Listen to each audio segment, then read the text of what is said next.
of interesting documentary news that, Speak on that. happened at South by Southwest. What was it? So, a documentary directed by Mark Evans called Capturing Bigfoot premiered a couple days ago at Wow. South by Southwest. All right. And from all reports, it's a pretty thorough debunking of the Patterson-Gimlin film, the famous piece of evidence that in support of the existence of Sasquatch. I know people that don't care about cryptids or Sasquatch will be like, well, whatever. Like, I've always known it to be fake.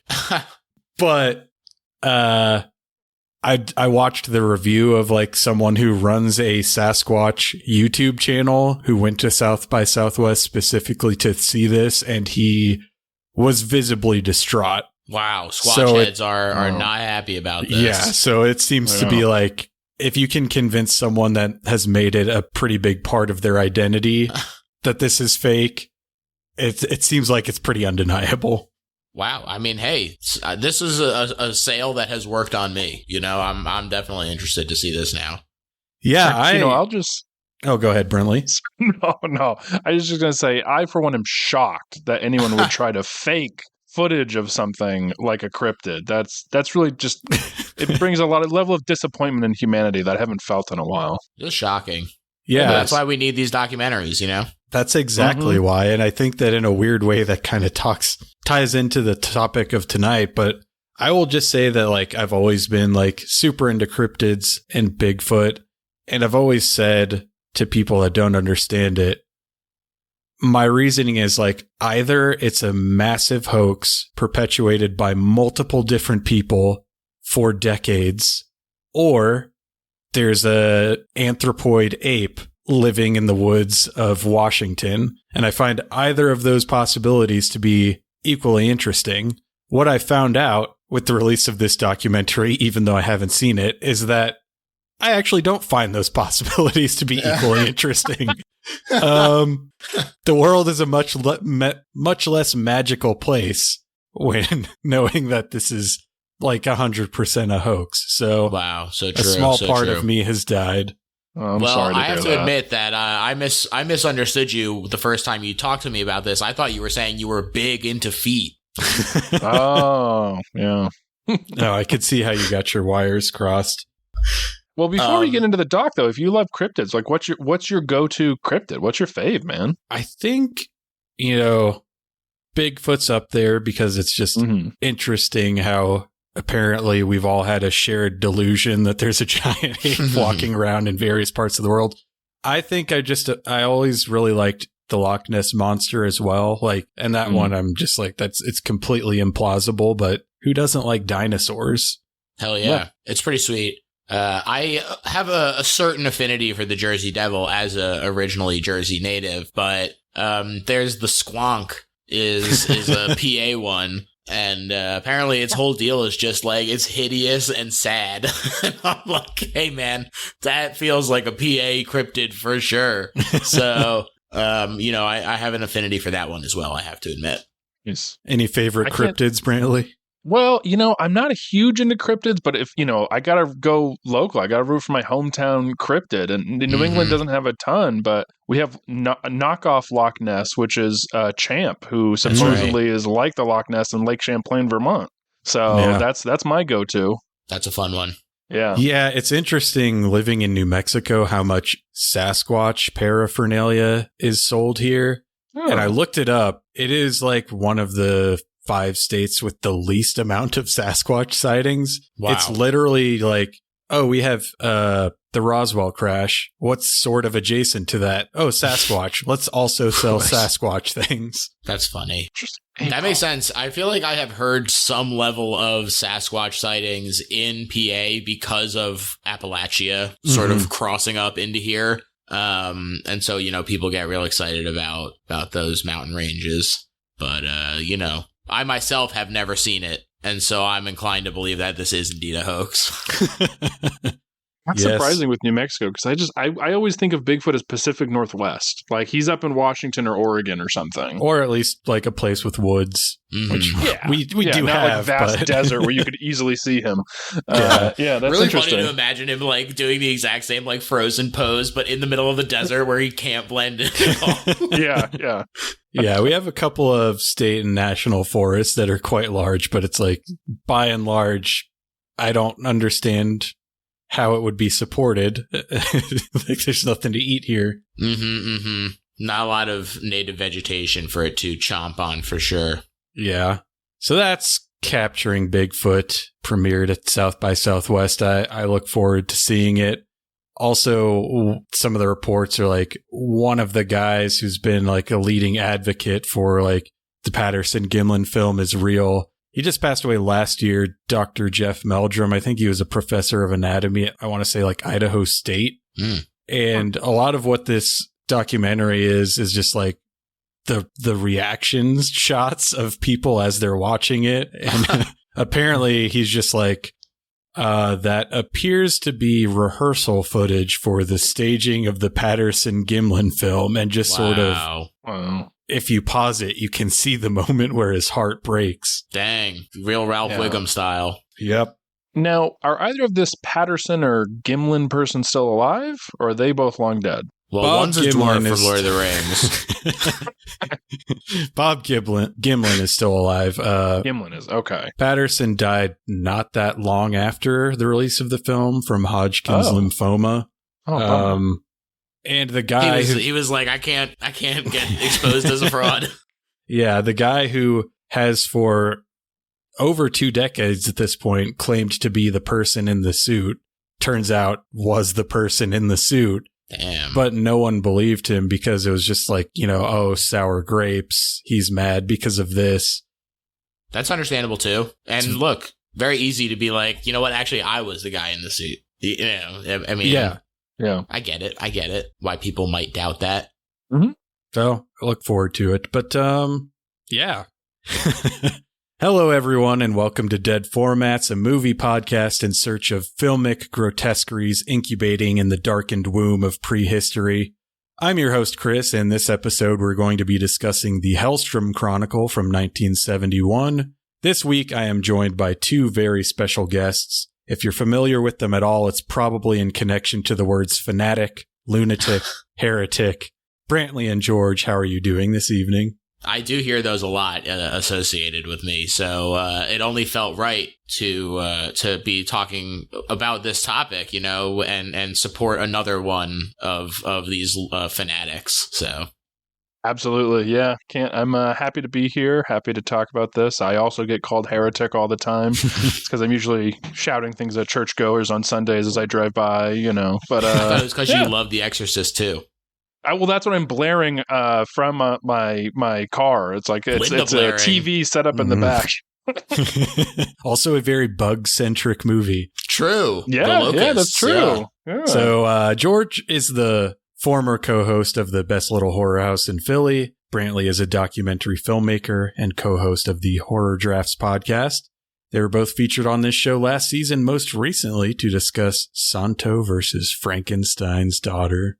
I haven't stopped thinking about it since. I don't believe Went out of that. my mind very shortly after. But it was fun. That was a great experience. Yeah, and I'm like, I could fix Lady Frankenstein. Honestly, don't disagree. We got enough of that serum. I mean, she can be fixed for a while, That's true. You can fix anyone with enough of that. Yep. Our film this week is a documentary and a Oscar-winning one at that. So is it really a dead format? Probably not.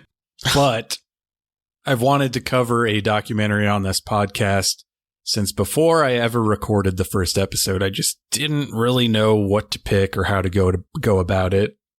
Found it difficult to justify documentaries as dead formats because they are just a very particular type of film that don't really fall into the criteria I think about when it comes to this concept of dead formats. And so getting to this episode was just a tough nut to crack. And I'm not sure I really have yet, but that's why I've got these 2 guys here to help me.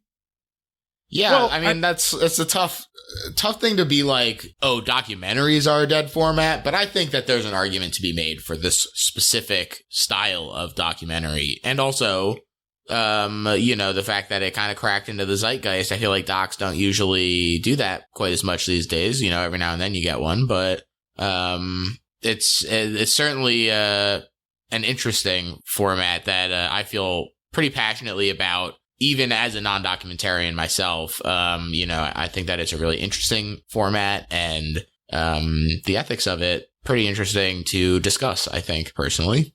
Yeah, I agree. Documentaries as a format, no, but this style of documentary certainly isn't what we see very often anymore. Like, it feels like you either have a straight-on documentary, maybe it's doing something fun or interesting with the format, or you just have like mockumentary. You don't have this kind of thing that's like sort of in the middle, sort of theatrical, but still being honest about like the information that's being shown. Right. It's almost like an edutainment, like sort of documentary in a way. Like, you're having an actor play this character basically, but he's basically just synthesizing the scientific beliefs of the time. Yeah. And he's there to draw you in, right? To keep it interesting instead of just being like, okay, here's more bug footage. He's like, all right, we need a narrative hook. Yeah, it is very strange. And so, like I said, this won the Academy Award for Best Documentary Feature and BAFTA Award for Best Documentary. Seems very weird to me because there's a very strong fictional element to this film. And when you talk about this later, like that kind of makes me question if this even is a documentary at all. But I was really trying to understand what the state of documentary filmmaking was at this time, how this won an Oscar, why it was even nominated in the first place. And I think one of the first stumbling blocks I was running into to understand this is that it seems like at this time, 60s and 70s, is when observational documentaries are really taking off. And this just seems so far from that. Mm-hmm. Yeah, that is a really interesting point. And the fact that it feels like such a hard turn into those like hyper observational documentaries and the illusion of non-bias, is a really big switch. And with this, it's kind of fascinating because I often feel like a lot of the important ethical decisions get kind of sacrificed on the altar of entertainment in documentaries. Mm-hmm. And in this, granted, the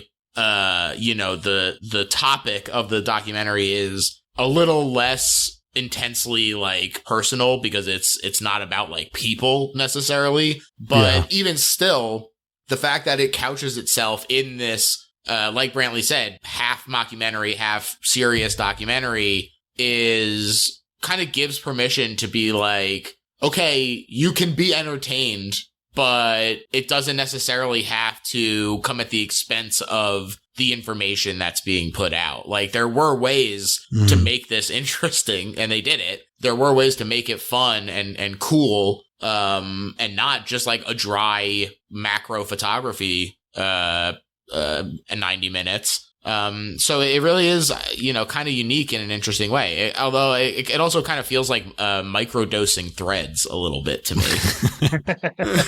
Yeah. And I doesn't honestly, like, I looked nothing up about this after. I was like, I'm just going to go in and we'll talk about it. And I'm sure Chris would have done his research. But to me, I'm not really all that surprised that it won an Oscar because it's shot beautifully and it's challenging photography to do. When you're dealing with these really small creatures and yet you've so like beautifully filming them, you can see the little hairs coming off of the ants and shit. Like, I mean, it's like a very challenging documentary. It's informative, even if and it's also theatrical, which I'm sure probably appeased some Academy voters at the time. And, it is kind of still an issues doc, if they're talking about like poisoning crops and everything to kill insects, but they're really just harming ourselves more, like the nuclear war fears and things like that. I mean, it was like playing into, certainly issues of the time. And I think that probably resonated a lot more then than it does now. But, obviously we're still dealing with the possibility of nuclear war today and climate change and all these other things that can affect our world and harm humans long term. We also have to consider the fact that our portrayal of Dr. Hellstrom is quite enjoyable. He's really given his all there. So yeah. And I was also going to say, like, you're right. These observational style, they're very like Frederick Weissman sort of cinema verite. Like, we're just like, this is a high school in America in 1968. Yeah. We're just kind of like watching what's happening. It's funny you mention him because I had considered bringing one of his documentaries to this show, but that was before I realized like that's just like my own myopic view. Like, because I honestly didn't know how like big of a deal he was because I never hear anyone talk about him. So I thought it was like something I had uncovered, but little did I know he is quite the lauded documentarian. Yeah. Well, and he passed away recently too, I think, just like a few weeks or a month or two ago, as of this recording, at least. But yeah, like, so I imagine also at that time, it felt very new. It felt very like, what's the word I'm looking for? Novel, like coming out and having this style. And I think the fact that, there's the little disclaimer at the end, like, which I don't know if we want to get into it, but like, like, Hellstrom is not a real person. This is an actor portraying him. But, he's everything we're talking about is the scientific consensus of the time. And so you don't feel cheated that you just watched this with this guy and you felt like he lied to you. You recognize that it's like the end of Chernobyl, where you realize that there's hundreds of scientists who worked on this, but they'd had to like condense it down to like 2 for the TV show just for ease of that format. It feels like, oh, what a novel way to like have told this story then and presented this information in a way that was entertaining, but still informative. I also really appreciated that ending because it didn't make me have to go look it up, right? Like they were just like, here's what we were doing. Because in 1971, you couldn't have. True. And honestly, like when I was even like very early, I was like, this is so actory, like the way it was being performed. So I was like, I don't think this guy's like a real scientist or whatever. And certainly everyone he's talking to, I'm like, oh, these are actors. Or even when they would like hide those bugs in certain situations, I was like, oh, that's not how real people would react in that situation. So like, it's certainly like certainly from our perspective today, you knew that there was something going on, even if I didn't know specifically that he's like an actor and that person didn't exist. But maybe at the time, like, you didn't. And so it was like, oh, what a little fun twist they gave us at the end. And it made you feel a little more, I don't know, entertained or, what's the word I'm looking for? I can't think of the word I'm looking for. Like giving them credit for like, oh, what a fun, like, decision or choice that they've made, basically. Yeah. I mean, I think I got stuck on like trying to understand this because there's really like, I couldn't really find any production information. Like there's no commentary for this. I really was the only like contemporary review I found for this was Roger Ebert, who completely missed the point. Shocker. Really? Wow. I'm shocked. Unbelievable. Yeah, really. This is my shocked face. I know this isn't video for the listeners at home, but if you could see it, you'd be like, wow, that guy is shocked. He's just like, man, that Dr. Hellstrom, he's just really laying it on thick. It's very over the top. And I'm like, he's not a real person, Roger. Yeah. He didn't wait to get to the end. He said, I'm out of here. So I, in order to like understand this, I started watching some documentaries from around the time because like, I've seen a lot of documentaries, but I feel like there's definitely some knowledge and experience that I'm lacking in that department. So I started with some Oscar-nominated ones from around the time. The 2 that really come to mind was I think it won the year after this. It was called Marjo. It's about a guy, I think his name's Marjo Gortner. He was like a minor pop cultural icon in like the 40s or 50s. He was like a 4-year-old Pentecostal preacher. And then this documentary is like 1972, following him around as an adult. He's kind of like pretty transparent about like, it's almost like pro wrestling. Like he's like, this is all about making money. Like, I don't even believe this stuff anymore. I just don't know what else to do because I was, bred to do this my whole life. Sure. It's very observational. And then another one that was nominated the year before this that I watched. It's called Chariots of the Gods, based on the Eric von Däniken book, which if you don't know is basically the originator of the ancient astronaut theory. So there's just like this huge dichotomy going on in like what sort of documentaries were getting accolades from the Academy. You have stuff like Woodstock and Marjo on one side, and then Hellstrom Chronicle and Chariots of Fire, or Chariots of the Gods on the other. So yeah, and I mean, my number one doc of all time, Harlan County, USA, is not that far after this, and is also kind of like a weird middle ground. It is a documentary, but it also has like ethnography aspects and being a little bit more wide scope than a lot of the individual like drilled down focuses. Yeah. And the emphasis on the musical aspect of it as well, I feel like, is another piece of Harlan County that tends to stand out to me in terms of feeling different from a lot of the documentaries that I've at least been exposed to, especially from that era. So it is interesting that these different almost experimental documentaries were able to sort of elevate out of the field despite the changing stylistic preference. And I'll say, like, it's kind of interesting to me, having watched this now, even though these aren't like officially reenactments, but you're essentially setting up scenes that you're filming as like a narrative structure that could essentially represent like a conversation that, you know, a farmer is having with, you know, a scientist or whatever. And this wins the Oscar for best documentary. Yeah. But then, you know, a decade and a half later, Errol Morris is making the Thin Blue Line. There's this uproar about the fact that he's using reenactments for this thing that we have no footage or photographs of. Like, how dare he, kind of thing. It's kind of shocking to me. Yeah, I agree. That was one of the things that really stood out to me, because that's, like I said, I'm not like super knowledgeable about documentaries, but I do know that about the Thin Blue Line. And it's like, if you were to ask me, this is far more fictional than the Thin Blue Line. So it's I feel crazy. Like the subject matter is such a huge element of that, though, where utilizing fictional elements to be like, look at this bugs. Look at this bugs is very different to me than being like, we're reenacting police footage and crime scene stuff. I don't know. To me, that does feel pretty distinct. Although I don't know that. I don't know. They feel different to me.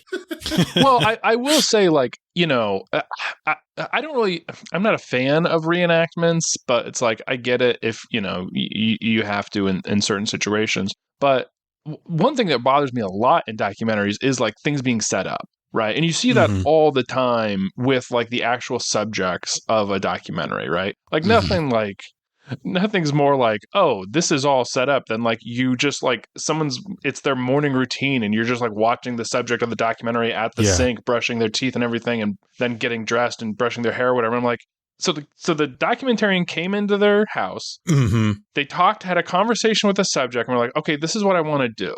I want to film you as you're getting up in the morning to watch your routine so that we can like capture that and put that in, you know, and it's just like, this is all like set up. You're having the subject pantomime act, you know, their routine for the camera, basically. And it's like, I get why documentarians do it, but it's just, if I can't watch a documentary and see like stuff like that without just being like, oh my God. Same thing if like their subjects walking down a street and they are like way ahead and watching them walk to camera, or they're like, you know, they're down an alleyway and you see them cross path, you know, in the gap in the alleyway or whatever. And I'm like, so you like coordinated with the subject to say, oh, hey, let me run up here like, you know, 50 feet and like watch you walk to camera. And so, like, I don't know. I mean, it's like, yeah, you could just capture them walking down the street from behind. You don't need to like set up this shit, you know? Yeah. Definitely. And so it just, there's a more recent documentary called Wildcat that I had seen that did this in a really bad way. I felt that they were constantly a lot of the conversations felt like synthesis of previous discussions that had been had, where they were like, all of the naturalism of a conversation got sucked out, and it felt like totally rehearsed, totally planned. Yeah. And it made the emotionality of it feel very phony. Yeah.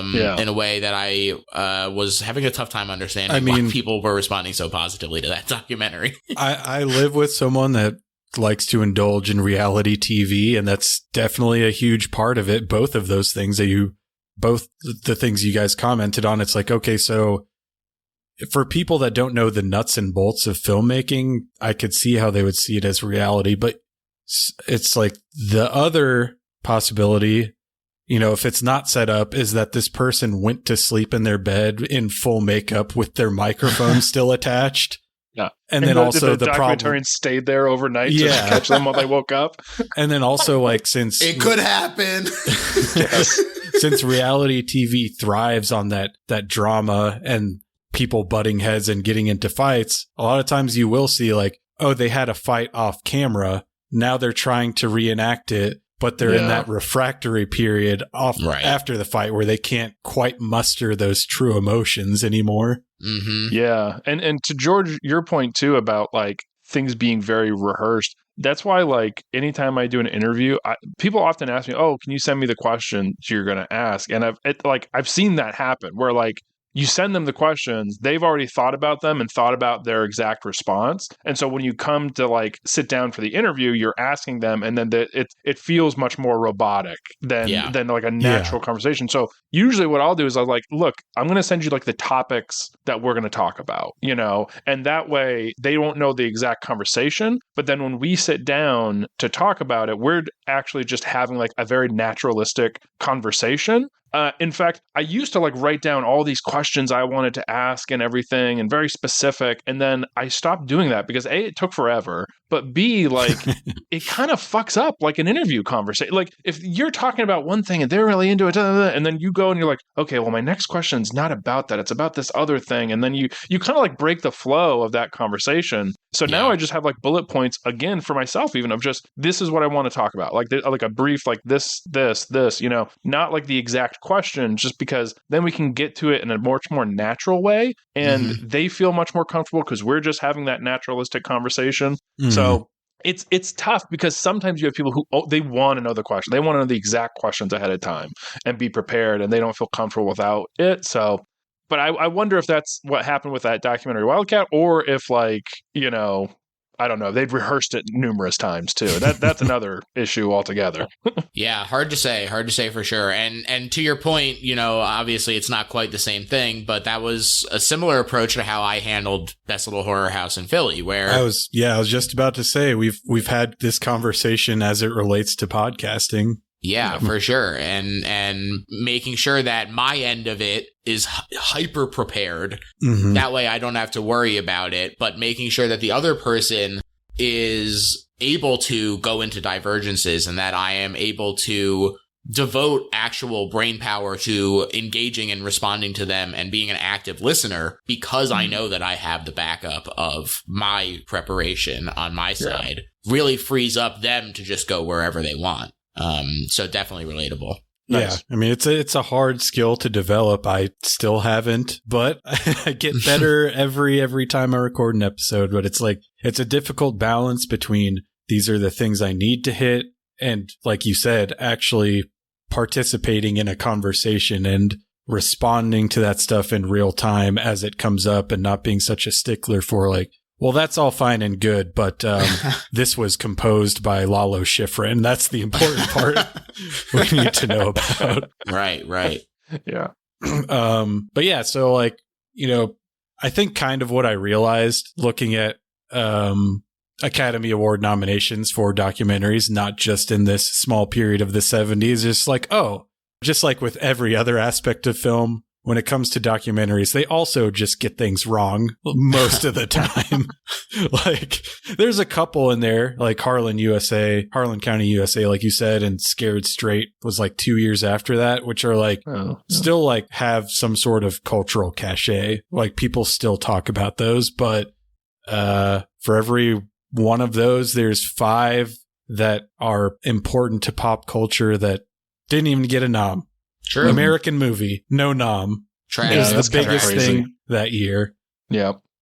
Yeah, no, I mean, and I love that documentary. That's one of my all-time favorites. I think it's amazing. I think, speaking of a film that doesn't really have, well, it doesn't seem to have much of setups. I mean, it just seems like they're following them. It doesn't really have many sit-down interviews, just like every once in a while, and it's so captivating. It's amazing, Yeah. and I feel like I'd rather see, just like with like a lower budget horror movie where you kind of see the seams and some of the special effects, but it's all practical and there's the charm to that, right? That's how I feel about documentaries, where I'd rather you not have setups, you're trying to follow them, and maybe the shot's not composed perfectly because you're kind of run and gun following or whatever, but there's so much more charm to that. There's so much more charm to just like getting what you get and compiling a story out of that than needing to set up these things. And I get why documentarians do it, because if they're not making it for me and other documentaries, they're making it for regular audiences and they don't realize. But like,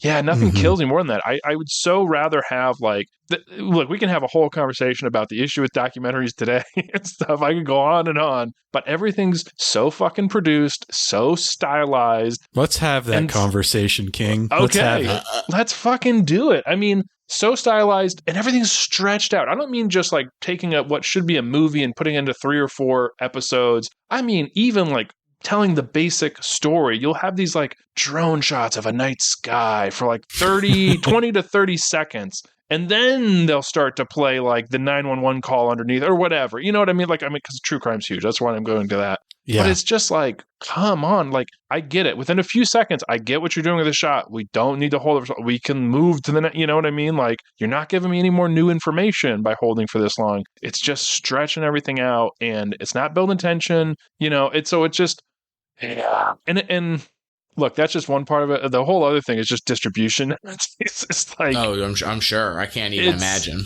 It's fucking brutal. I mean, with the consolidation that's happening, you have the top, and you've got the bottom. It seems there's almost nothing in the middle anymore, and and there's fewer and fewer outlets for these stories, and it sucks because the vanishing middle class. Yeah, exactly. I mean, we joke, you kind of joke, but it's true. I mean, and we're seeing that with all parts of entertainment, honestly. The vanishing middle class of character actors and, people who used to do, comedies, sitcom guest spots used to, you could make your year just being in one of those. And now it's truly like even podcasting. Like now that it's just fucking huge celebrities doing everything. The Office Ladies or, our level of independent podcasting. Like, the money goes all to the top, and then there's almost nothing in the middle, and then people at the bottom doing it for the love of it, That's what it's at. But before we get too far away from it, I did want to also just say that I agree about the sort of going into it with a little bit of a looser structure being a really interesting way to handle like getting into your documentary. And one of the documentaries that I also really enjoy, not an Oscar winner, but it was a nominee, was Minding the Gap. And that one is really fascinating to me because it really arose out of just like skateboarding footage, basically. And then as this documentarian discovered the way that people were using skateboarding as an escape in their small town, and the way that various people were not necessarily hiding from their lives, but sort of using it as a catharsis to sublimate the pressures of their real lives.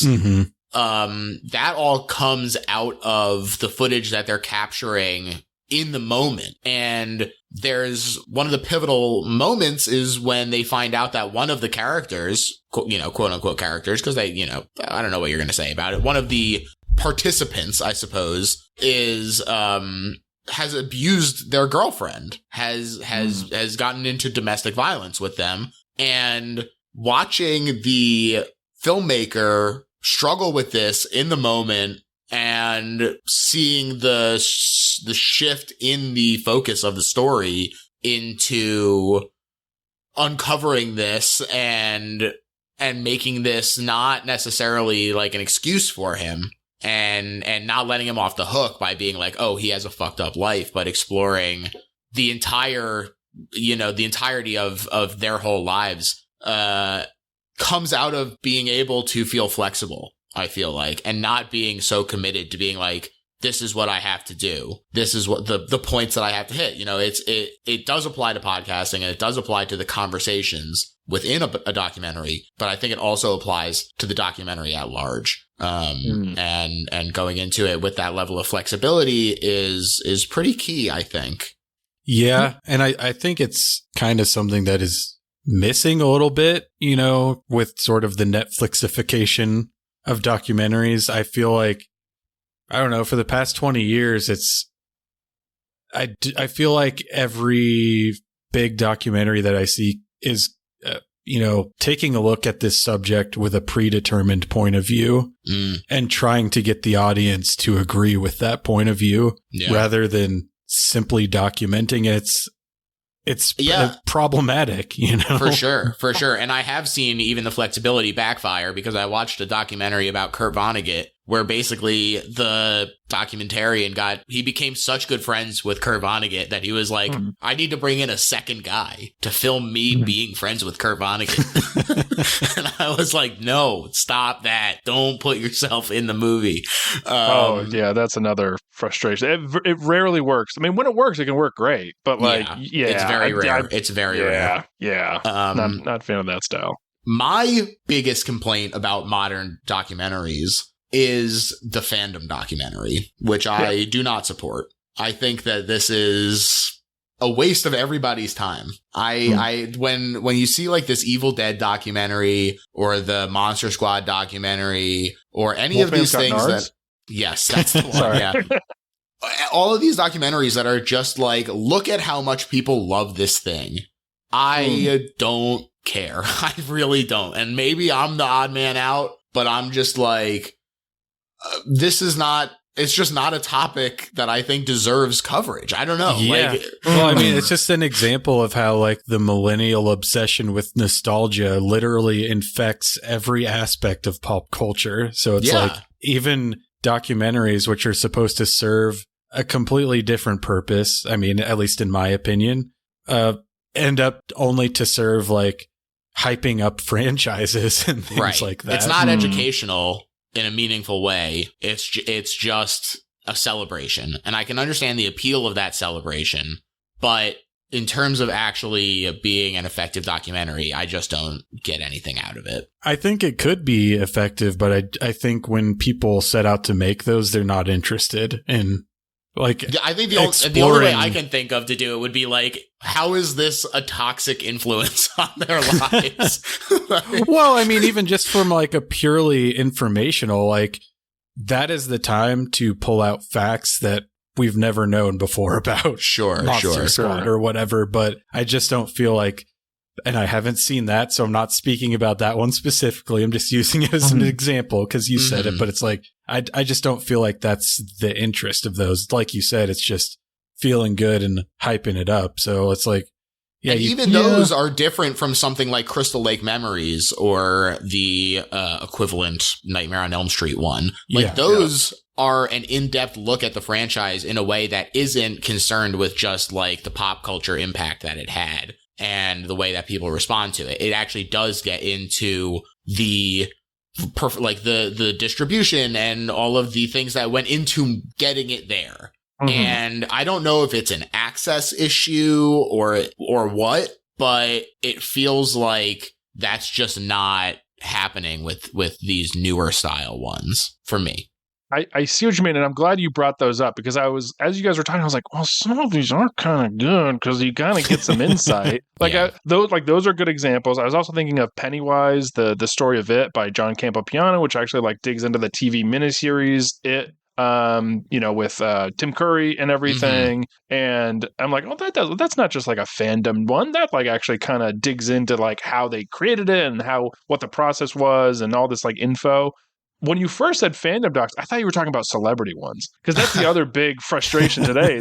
But we'll talk about that later. But like the ones that I see as like the biggest sin in this space are what are those? It's something 80s, and there's like 4 of them. It's like Oh God. Oh, is it like the toys that made us and No. like that sort of thing? It's sort of like that, but it's like In Search of Darkness Yeah. or something like that. Some It's name like that. Yeah, it's like the horror movies of the 80s, and I think they started another series that was like of the 90s. And what it is there's so many movies to cover in like a whole decade, obviously, that like they'll bring up a movie, a huge movie, and they talk about it for like 5 minutes, and then they're on to the next one because even in this like 4-hour doc, like there's so many movies to cover that you're barely scratching the surface. Right, you know? especially if you're choosing a decade like the 80s where it's such a pivotal switch. Yeah. That's crazy. Yeah, I haven't seen any of those, but it kind of sounds like maybe this is a little before your time, George, but Brantley, do you remember the VH1 shows like I Love the 70s? Oh, yeah. And I love the 80s and all that. Yeah, it's like absolutely. I watch that a lot, but it's like kind of, similar thing. They spend 5 minutes on it, but it's like everyone talking about it as a comedian. So it's entertaining. Yeah. It's not really meant to inform. Like, does anyone really care about the production of the Monchichi line of toys or... Right. They sat down in a room. They said, let's come up with 10 zingers for each one of these topics. Yeah. And then that's all we need. Yeah. I mean, they would have writers, like comedian writers, I think, to help like write out those liners, one-liners and everything. But it's like this stuff like the toys that made us, it kind of all just amounts to like this guy in Dubuque, Iowa loves Ninja Turtles. Yeah. Cool. Really I don't cool. give a shit. And like you're saying, Chris, you know, these are exactly that. You're right. It's a perfect comparison because they are just, do you remember this thing?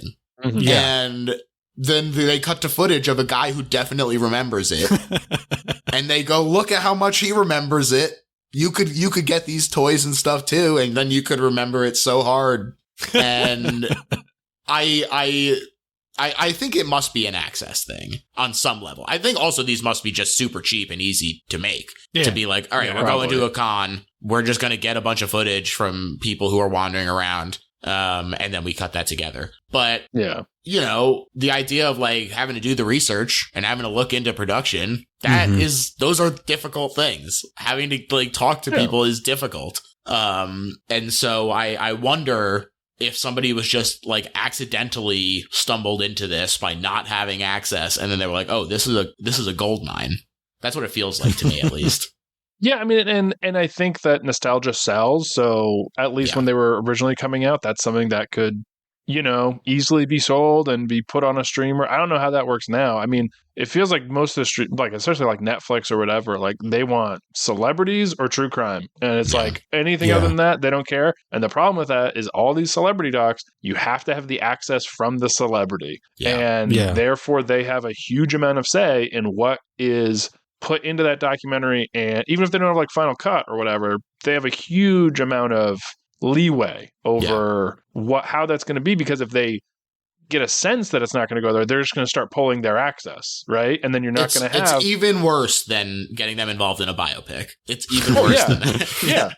Well, in the worst case scenario, you know, I forget the name of the director, and I apologize because he's amazing. He did OJ Made in America, and he was going to do his big Prince documentary. He worked on that for years, you know, but because it was going to cover things that the estate didn't like, Netflix pulled the plug after years of him making this like massive Prince documentary because he was going to be honest about Prince and, you know, who he was, and the estate didn't want that. Release guy's doc, release the Kevin Smith Prince doc, let it all come out. Wow. I mean, it got Zaslov basically like, nope, no one's going to see this now, you know, and that just sucks. Tragic. And that's why all these celebrity docs that come out now, they're bland and boring, and I'm sure maybe there's one or two good ones. I'll tell you what was a great one actually recently, and this is because there was like animosity and like some fight between the filmmaker and subject, but that ultimately the subject allowed them to do their thing without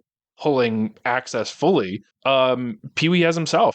I thought that was amazing. I thought that was incredibly well done. I couldn't believe a 2-part documentary that's over 3 hours long would fly by like it did. And Paul Rubens, like, got into it like fist fight, but like, you know, they had quarrel, you know, they had issues. Matt P. Wolf is the director of that, with, you know, him making the film about him and worried about how it was going to come out or whatever. And that's one of the few times where a filmmaker putting himself into the documentary slightly, where we're hearing like phone conversations and messages or whatever, like I think really worked to the benefit, because it really showcased like the issues that they had as a duo making that, even though Paul was just the subject. And I think that came out awesome. You know? I got a peep still. I've been hearing great things about that one, and I haven't gotten to it yet. But Same. Yeah. No, it's great. Pee-wee. I highly recommend it. And I'm a big fan of Matt Wolf anyway, and like this is probably my favorite he's done. Huh. I've been following him for over a decade probably. And, I loved Recorder, the one about the woman who was recording TV for like 35 years, and it's like, yeah, I'm an archivist. I'm going to love this documentary. Right. Yeah. But I think this like is by far his best. I think it's amazing. When you were talking about a documentary subject who there was animosity with, but that they let them do their thing and even contributed a lot to it, in my head I was like, is he talking about the Jinx? Like Robert Durst, like just being like, yeah, I did it. You got me. Yeah. Burp. Killed them all, of course. That's funny. Yeah, that falls in the other category of true crime. Yeah, that's true. The other one that makes it in there. That's but true. Yeah, I mean, other than that, like you get a handful of like, issue docs, which, are dealing with the topics of the day and big news stories or whatever. But yeah, man, like it's tough right now. For sure. Yeah. Hard out here for a pimp. He's trying to get the money for the doc. So I've always been of the opinion, and this is not like a novel thought that I just came up with, but it's like as soon as you turn on a camera, you're expressing a point of view. So true. Does that follow if you're filming insects? Wow. Oh, good question. Yes, I think still yes, because the opinion of the poisoning and the opinion, the conservation element of it and the environmentalism aspect of it comes through, even if there is the pretense of combating insects. And so I think that, again, it is light. I think it's in there pretty lightly. It's only really in the one segment, but nevertheless, I feel almost like that kind of reminds me of what we were just saying about being able to feel flexible, right? The fact that like maybe in the middle of having this footage be filmed, they're like, oh man, this DDT and the fact that now this entire field of crops is useless anyway. Mm-hmm. Maybe that's something that we could be exploiting for the documentary. That I think does come through and is still really just about filming bugs. Yeah, I mean, I think however you're pointing a camera, you're inherently, it's impossible not to have a point of view as a filmmaker, no matter how you're doing it, right? Even if you just like set it up, to do a time lapse, how you frame that time lapse is inherently an aspect of the point of view, you're going for. When you first asked the question, in my head, I was thinking the idea that like filming something inherently changes the subject, and then I was like, well, does that really work with ants? Because would they have any idea what this fucking device is that's like filming them or whatever? Wow. But then I realized I was thinking about it the wrong way. I misinterpreted it in my head. I mean, they could think it's like a bird or some sort of animal that's going to eat them if they're aware of it. For sure. The act of observation changes the observed, no doubt, even if it's just the amount of particles that are striking it. Well, I guess from a physical standpoint like that, certainly, light reflecting off of the lens might like affect the insects doing whatever. I guess I was thinking more like the internal knowledge of being filmed inherently changes one's behavior, right? Which is the thing, Brantley. We can't talk to them. Maybe they are like, oh my God, I'm on camera. I need to look my best. We need to go to war over this bee corpse because this dude is standing here watching. We got to flex. Yeah, we got to show them what we're capable of. We just don't know. We just don't know. Fair. We technically don't know. I have a hard time believing it changes their behavior.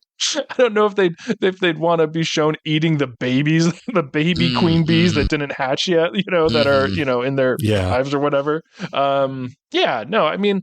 It's an interesting thought. Like even something like this, which is like on one hand, sort of somewhat fictional, does the way you frame like a fictional scene of our main subject and like an actor portraying a farmer, like, inherently change like the point of view, or is it just like the topic and information that you're trying to get across what's most important there, right? Which, that's tough, because if you just had them sitting together at a table, it's inherently a different point of view with how you're pointing the camera, but you're still getting across the same quote unquote point of view of like their argument, of why we shouldn't be poisoning crops like this, or, whatever. I think a piece of it is also that at the end of the day, it is informational. It's being presented in a way that is dramatic. And the person delivering the information certainly is being extra about it. Yeah. But at the end of the day, he is essentially reciting facts and then putting in like a little editorial spin and being like, and isn't that crazy? And the earth began with lava and rape and not the piece of whatever the hell he says. Yeah. I mean, ultimately, when trying to parse like what the purpose of this is, I think that you kind of just nailed it on the head right there when you said something along the lines of like, yeah, it's fact, but spun in a different way. And it, like, having watched Chariots of the Gods sort of contextualized it for me. And I wonder if this is just about like the power of rhetoric and how you can say all of these things are factually true with enough authority, even if it's not actual authority, because you're not actually an entomologist or whatever he claims to be in this. I think it was DDS. He was just a dentist. It's like, yeah, I was like, I think that might be getting close to what it's about, and just being cautious of someone who says something with enough charisma and authority with this framing device of this is a documentary, so obviously it's true. I also think the element of like, anything could seem like the end of the world if you escalated enough mentally, right? Yeah. Like being able to say, well, if you can make a mountain out of any molehill, then maybe you should reassess if it's actually a mountain or not with some of the big issues. I don't know. That's just off the dome right now that I'm thinking that might be an element, but yeah, certainly. Yeah.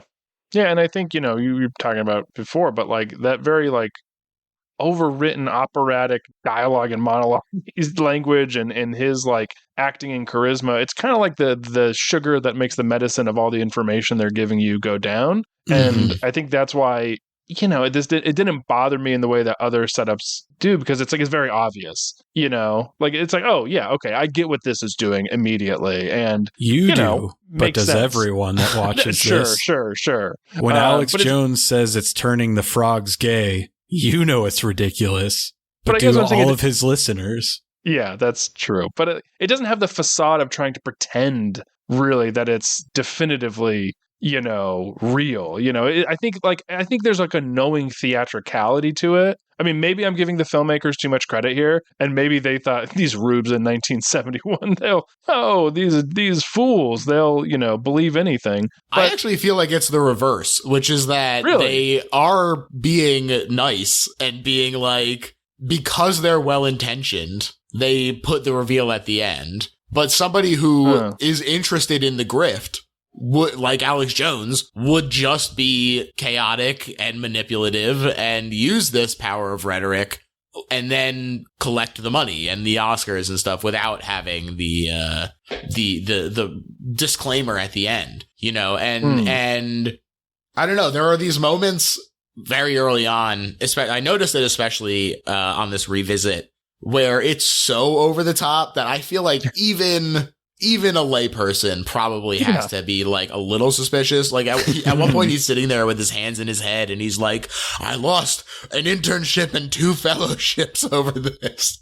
Well, the way you would kind of turn to the camera like, like these dramatic turns, I felt like too. It's like, I mean, even the layperson has to realize it, which is why I think like the reveal at the end is just sort of like, okay, look, for anyone who didn't get it, like obviously this guy's not real, but like everything we're talking about was like true or whatever. So yeah, it sort of just probably was like a more entertaining way to get this information across that people would understand, And so it's like, okay, fine. That's a fun way to like craft this story and narrative that, is still ultimately being truthful about, what's going on with all these different bugs. I do have some beef, which is that they at one point started talking about spiders. On a counter at a deli covered in bugs? Is that the beef you refer to? That was a classic prank that I did respect, especially with April Fools coming right up. But no, my gripe is that there's a huge section about spiders, and they're just like, they like whisper, they're like closely related to bugs. Yeah. I was like, wait a minute, why are we looking at these kind of things? But I did like the jumping spider stuff when he was going like this. Yeah, he was waving. He was doing a fun dance. That was cool. Yeah. Those are cool. To touch on something you were saying, George, about how at the very beginning, he's like, everyone, if you know me, it's because I'm a heretic, a lunatic, a fanatic. I've lost fellowships, friends. I think that's sort of like relevant to today. And like this idea, this thesis that this may possibly be about the power of rhetoric, because I did my own research. Exactly. We have podcasters, I don't need to name them, but somehow intimating that I have this secret knowledge, I'm an outcast because of it, somehow to their audience, that makes them more credible, that they are somehow operating outside of the system. Right. And that everyone... Why would they suppress the information if it wasn't so important? Yeah. Exactly. Brutal. I do think that it does feel of a kind with that, but I do also agree with Brantley that there is a wink. There's a wink. Yeah. He's so charming about it. I think he slow walks us into the wink. I don't think the wink comes as soon as that opening speech, but I do think he slow walks us. I think the wink for me is when he's in a room full of giant bug toys. They're just like hanging from the ceiling, and he's like, look at this one, it could bite you on the neck, that would be scary. I'm like, okay buddy, because I was thinking about it and I was like, if I were to explain this movie to someone that hasn't seen it, I would say it's like Planet Earth meets Zat meets Phase 4 meets Faces of Death. Wow, those are the things that, because it's like, yes, his slow walk to the wink does involve like some manic things like you hear in Zat about how like fish and the sargassum, like that's right. And of course in the open mat version you see that the Doctor is of course wearing tennis shoes. Yeah, like how much fish are superior to us. It does get to that level of like, are you like trying to explain it, or do you want to fuck this spider? Like, this is also a really great comparison because Zat does a lot of just cutting away to nature film. Like, there's a ton of just stock nature stuff in it. So it really does feel kind of similar to this. Yeah. And I also feel like it feels similar to like the Mondo, like Faces of Death, Mondo Kane. You have this, invariably you have like some narrator, whether it's John Carradine or just some like nameless guy. Like there's an Emmanuel version of this as well. Like kind of just like saying really like flowery and shocking things, non sequitur. Okay, well, I just said that. I'm showing you this image. Clearly these two are related. I'm building a case for something, whether it's, I don't know, insects are going to take over, or like Mondo documentaries. I guess the thesis is just like the world's a fucked up place, right? Yeah. Can you believe that people all over the world are having sex? That's crazy, man. Am I the only one who thought like this, like insects are going to take over was just like an interesting way to frame the story that would be more compelling to people, even though like obviously they don't really think that's the case. They just like, we got to get all this information though about why these insects are so cool. So let's talk about how like they'll ultimately take over the earth, and because that's like a fun and more interesting way to pull the audience in. I think metatextually you're correct, but I think Dr. Nils Hellstrom believes that insects are gonna take over the world, and that's a good thing, actually. Sure. Yeah, and I think yes, that you're right, that maybe that's even what they thought that they were only doing. But I think that by accident, they accidentally did what Chris is saying, which is make a documentary about the power of rhetoric. Yeah.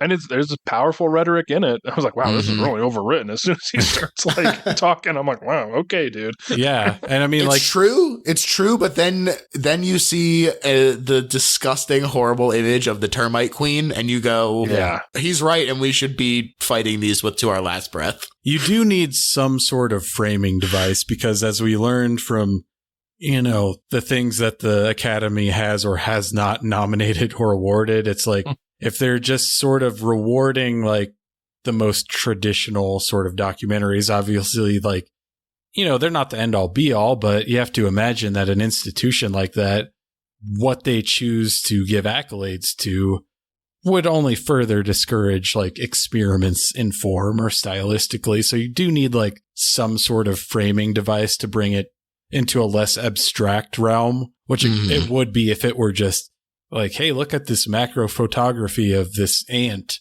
with no like framing device of Dr. Hellstrom. Right. Yeah. And we see that with like the most popular documentary now, which is basically just the endless string of David Attenborough, which is not too dissimilar to this because the problems we had in 71 are the problems we have now. Right. So it's like, I'm David Attenborough. I entreat you like global warming's real and all of these walruses are falling off of a cliff. Yeah. I mean, you're right. It's the exact same. I was trying to think of a movie that they've rewarded that doesn't really have these framing devices. And I think that only happens for the like hyper topical issue movies that you were talking about as well. Like Citizen 4 was the one that jumped to mind where I was like, it kind of is just like, okay, we're going to record the conversations that we had in Tokyo. Like, or at least that's my recollection of it. It's been a little bit since I've seen it. But I remember that being like a very loose documentary, but it was so relevant to the zeitgeist in the moment that they were like, all right, well, we are going to reward this. But that's really the only kind of exception to needs an impressive framing device to get that attention that I could think of, at least. Yeah. Nodding, big nods. Again, video, so people can't see, but everybody would be very impressed by how much everyone agrees with me. Well, I was just stunned in the crowd's by how wild. Great of a point you were making, What was everybody's least favorite bug that made you go, hey, that was fucking gross, don't show me that? Because for me, it was definitely the termite queen. I mean, the termite queen was nasty. I think that was pretty bad. Potato bugs are just gnarly. They're gross. They're pretty gross, too. Yeah. The best one for me, I really enjoyed very early on. There's footage of a snake crawling up a stick bug. I went, that's fun. That's really fun. Yeah. Now, also, how are we supposed to go through this movie? Like, are you really going to go through like beat by beat? I am, but it's pretty minimal. A lot of it's like, okay, all right. Like, I was going to say, you get some macro photography of a bee. Yeah. So I mean, so that's part of it. We can talk about the storylines within the footage. It's such a Thanks part to our of friend Dr. Hellstrom. The format of this show. It's like, how do you do that with not just this documentary, but any of them? I mean, I guess it would be easier if it's like a true crime, but it's like, should I really just repeat all 9 hours of the staircase? Or like, can we sit here and go scene by scene through Ken Burns' baseball? Right. On these fact-based movies, it becomes just like reiterating the facts. Yeah. Yeah, it's like the book report from the person who's only read the abstract on the back. But yeah, I mean, we'll start talking about it and we'll take it from there. This film has a pretty interesting pedigree, I would say. It was directed by Wallen Green. He's better known as a writer. He wrote The Wild Bunch, Sorcerer, RoboCop 2, Eraser, and the Disney film Dinosaur. Wow. What a diverse bunch of credits. It's all over the damn pretty place. Wild. Now, RoboCop 2 is interesting to me in that because wasn't that based on like some comic book author's story? Frank, or did they decide not to use his story? He directed the third one, if I'm not mistaken. So I think it would have been the third one that he had the story. Maybe he wrote a treatment for RoboCop 2 and they're like, we're not using that. And then they came back to him for the third one, and he's like, well, he's going to have fucking wings and a jetpack. If I'm directing this or putting it in the movie. I guess I could be mixing up. God, I thought there was like what's the comic book author's name I'm thinking of? Frank Miller, Frank right? Miller. Frank Capra, I think. Yeah, Frank Capra, yeah. Yeah, for some reason I thought he did 2, or he made like a comic series that they were basing the story off of or something for 2, but I don't know. Maybe I've got that all mixed up. Nah, I don't know. You might be right. Frank Miller. I have no idea. RoboCop highly influential comics author, so it's possible that they written by Frank Miller and Wallen Green. So I assume Wallen Green got it into screenplay form. Probably is what happened. Okay, that makes sense. But then, and of course, there's a stinky yellow guy in RoboCop too. So. Because I was just like, it's very dark. It's which is why like RoboCop 3 is like the PG-13 version. So it's like, oh, that doesn't sound very Frank Miller to me. I think I've seen drug dealers of them once, so I don't really remember 2 and 3 very well. Oh, gotcha. And I just looked up. Fred Dekker directed number 3. Fred Dekker of Monster Squad. Monster Squad. Sorry to go all Greg Turkington. All right, so I'm glad I'm not going crazy. I have a poor memory and I often forget things, but I wasn't totally off base when I was thinking Frank Miller. But that is a pretty varied filmography. That's pretty wild. He's kind of all over. I mean, I've seen Eraser. I think it's about like rail guns.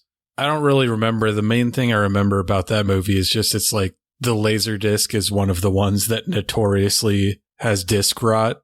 Oh, gotcha. Oh, that's not a late era one? That's like worth a shit ton of money? Yeah, not that late. Yeah, never mind. There is a Schwarzenegger one, I feel like that's late era. Yeah, that's Eraser. It's not Sixth Day? Maybe it's Sixth Day. God, there's one of them that's late day that I feel, or late in the run, that makes it really valuable. Oh, yeah, that may be true. I know Eraser's the one with the disc rot problems.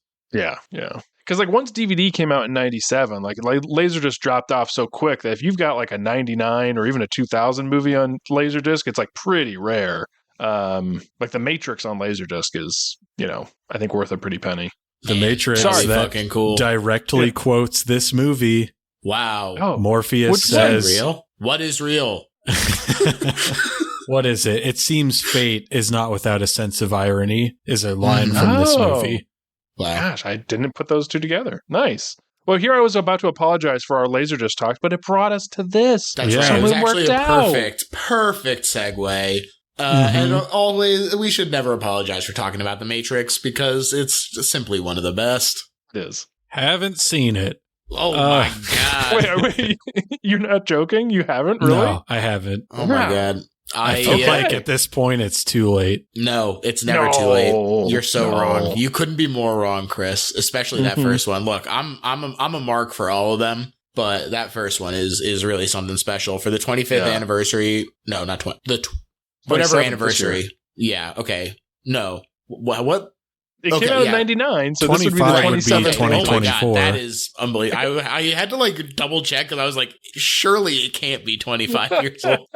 Apparently it is. For the 25th anniversary, they did a film, like a theater re-release. And obviously I was but a little baby boy when it initially came out. And I certainly was not going to see it in theaters. Although, let me put a pin in this divergence for a second to say I saw it in theaters for this 25th anniversary, and it was unbelievable. It was so good, especially in theaters. But pulling the pin out, this was on DVD my first R-rated movie because we started watching Black Hawk Down, and it was too scary. I was too scared of it, and so we watched The Matrix instead. Nice. I did see The Matrix in theaters. Still 13, not quite 14 yet, but would have seen it at the Bellows Falls Opera House in Bellows Falls, Vermont. And came out, and I remember wanting to like do kicks and kung fu on the street walking back to the car. I was like, "Oh, it's fucking amazing!" I still want to do that. Every time I watch it, I'm still like, "I'm gonna do fucking kung fu." I know kung fu. Yeah, me. That's right. Whoa. But Wallen Green, he did direct some stuff Nothing really of note other than this, although he did direct a film in 1975 called Up from the Ape, kind of a holy grail of mine. Really? The description of it makes it sound like Quest for Fire before Quest for Fire. But unfortunately, it's functionally lost at this point because, as far as I've been able to tell, the only print of it is in the UCLA archives. And by all accounts, they are one of the most difficult archives to work with. So there's very little hope of that film being seen anytime soon. Damn you, UCLA. I can put a feeler out. I'm going to be out in LA in early May, so I can see if they'll let me come in and take a look at it. I would love that, but everything I've heard about them, but it's like, unless you can prove that you somehow can claim ownership of it, they won't even they won't even screen it. Like, you can't even see it. Gotcha. So, that is a bummer. They and the George Eastman Archive are the villains of the Film Preservation Society. It seems they just like to hoard things. It's ours to not watch. That's the Bruins for you. Yep.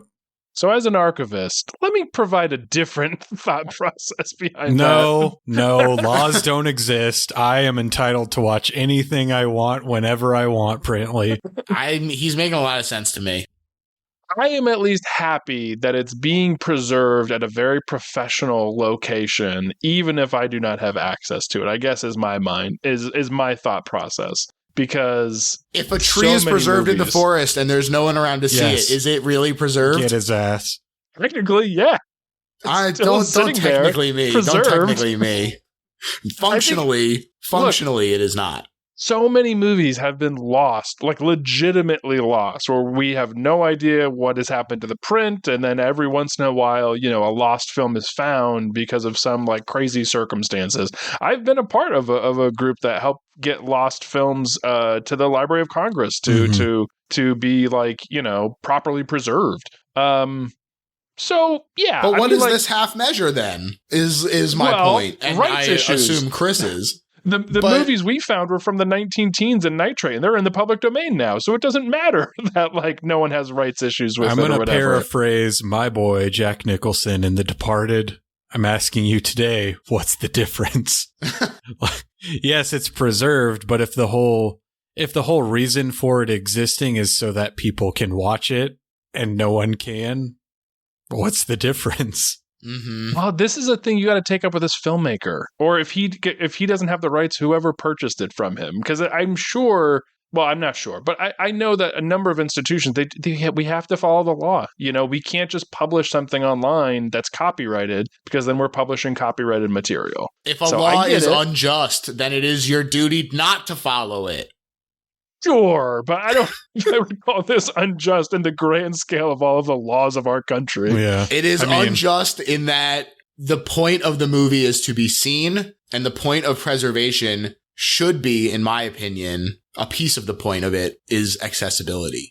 Yes, but if Brantley were to follow that edict, he would end up like Dr. Nils Hellstrom. So true, a heretic, ostracized. Yes. He would lose all of his fellowships. But also, where does an artist's like rights to their work come in? I'd feel like if he has the rights to this film and it's at UCLA, but he doesn't want it screened because he doesn't want it, doesn't he have that right as the artist to not have his work be shown to others? No. Does Jerry Lee Lewis not have the right to hide the clown who cried from the world until after his death or whatever? No. I want to see that.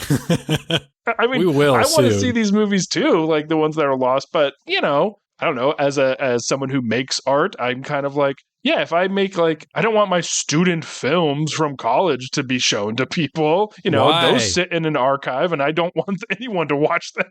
But in the future, when you're putting together the Brantley compendium and people are interested to see how you developed as an artist, this all provides context. And the fact that it is a piece of your oeuvre means that it should be included and should be accessible if you are in the public eye and putting out art. I'll burn that archive to the ground before they allow them to They actually have a halon fire suppression system, so it wouldn't work. But there we go. Anyway, yeah. See, your You're stymied at every turn here, Brantley. Mm-hmm, Here's a script to write, George.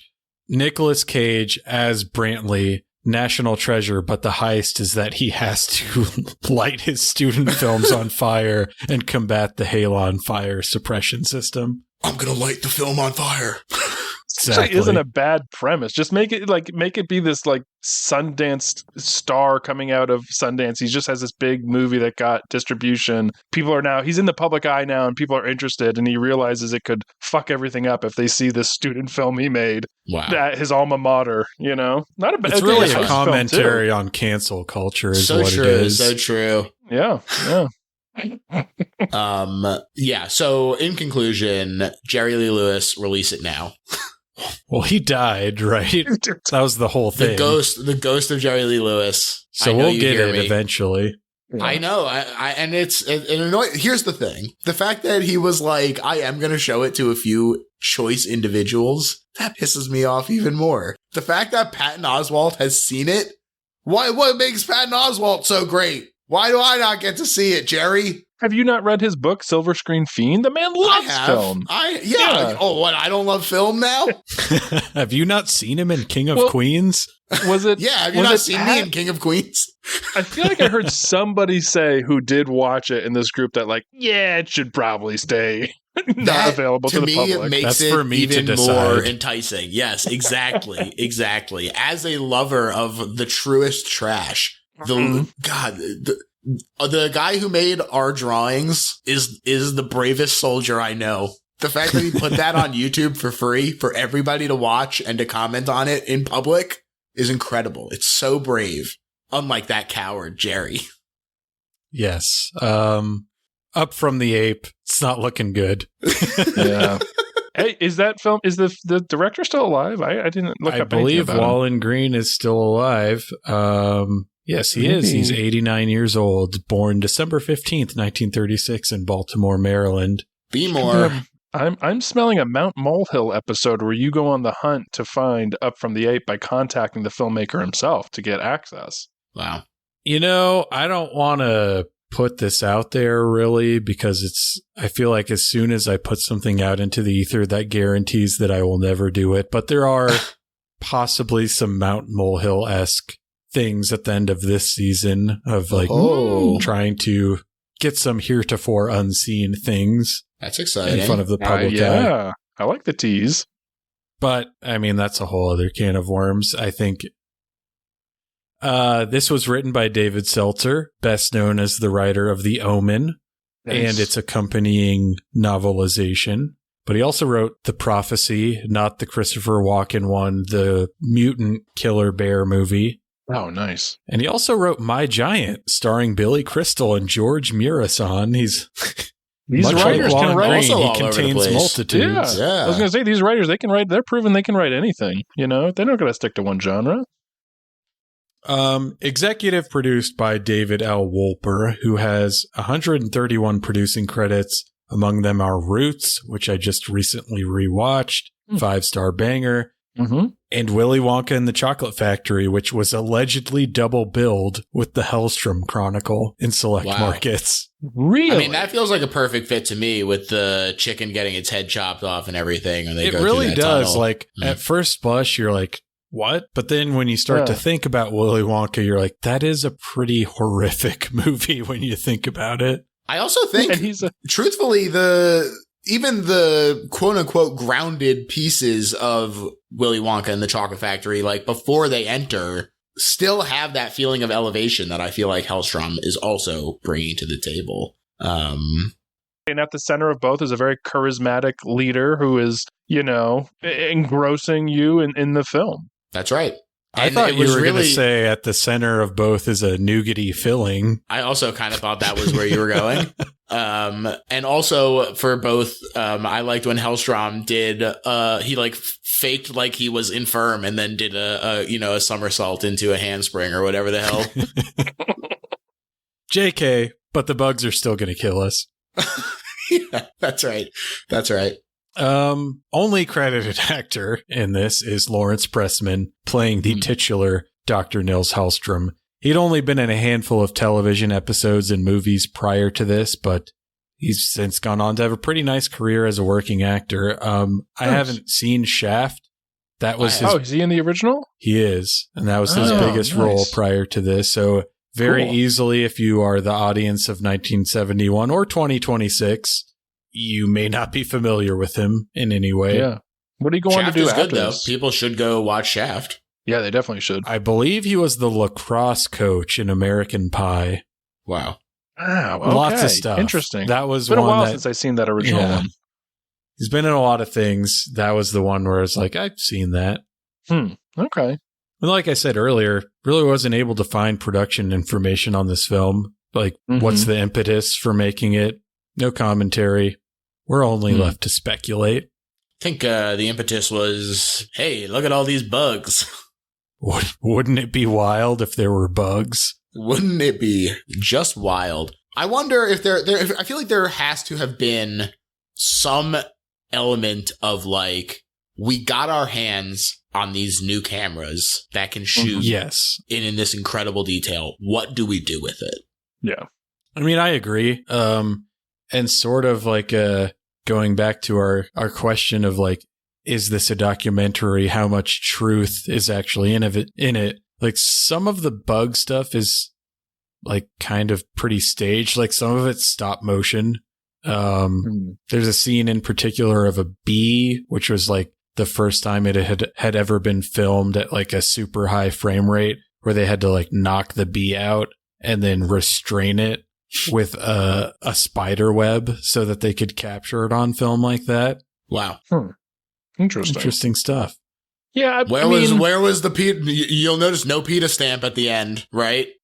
These bees were not being treated appropriately. Yeah. I mean, they had to have bee wranglers on Candyman. This decades later, but not on this, I guess. That's interesting. So it hadn't even really occurred to me that they maybe would have staged, quote unquote, some of the insect stuff. But at the same time, it seemed more like, well, just from a technical standpoint, in order to be able to capture this bee, we need to like slow it down a little bit. Yeah. So I guess it doesn't feel too egregious, I guess, when you explain it that way.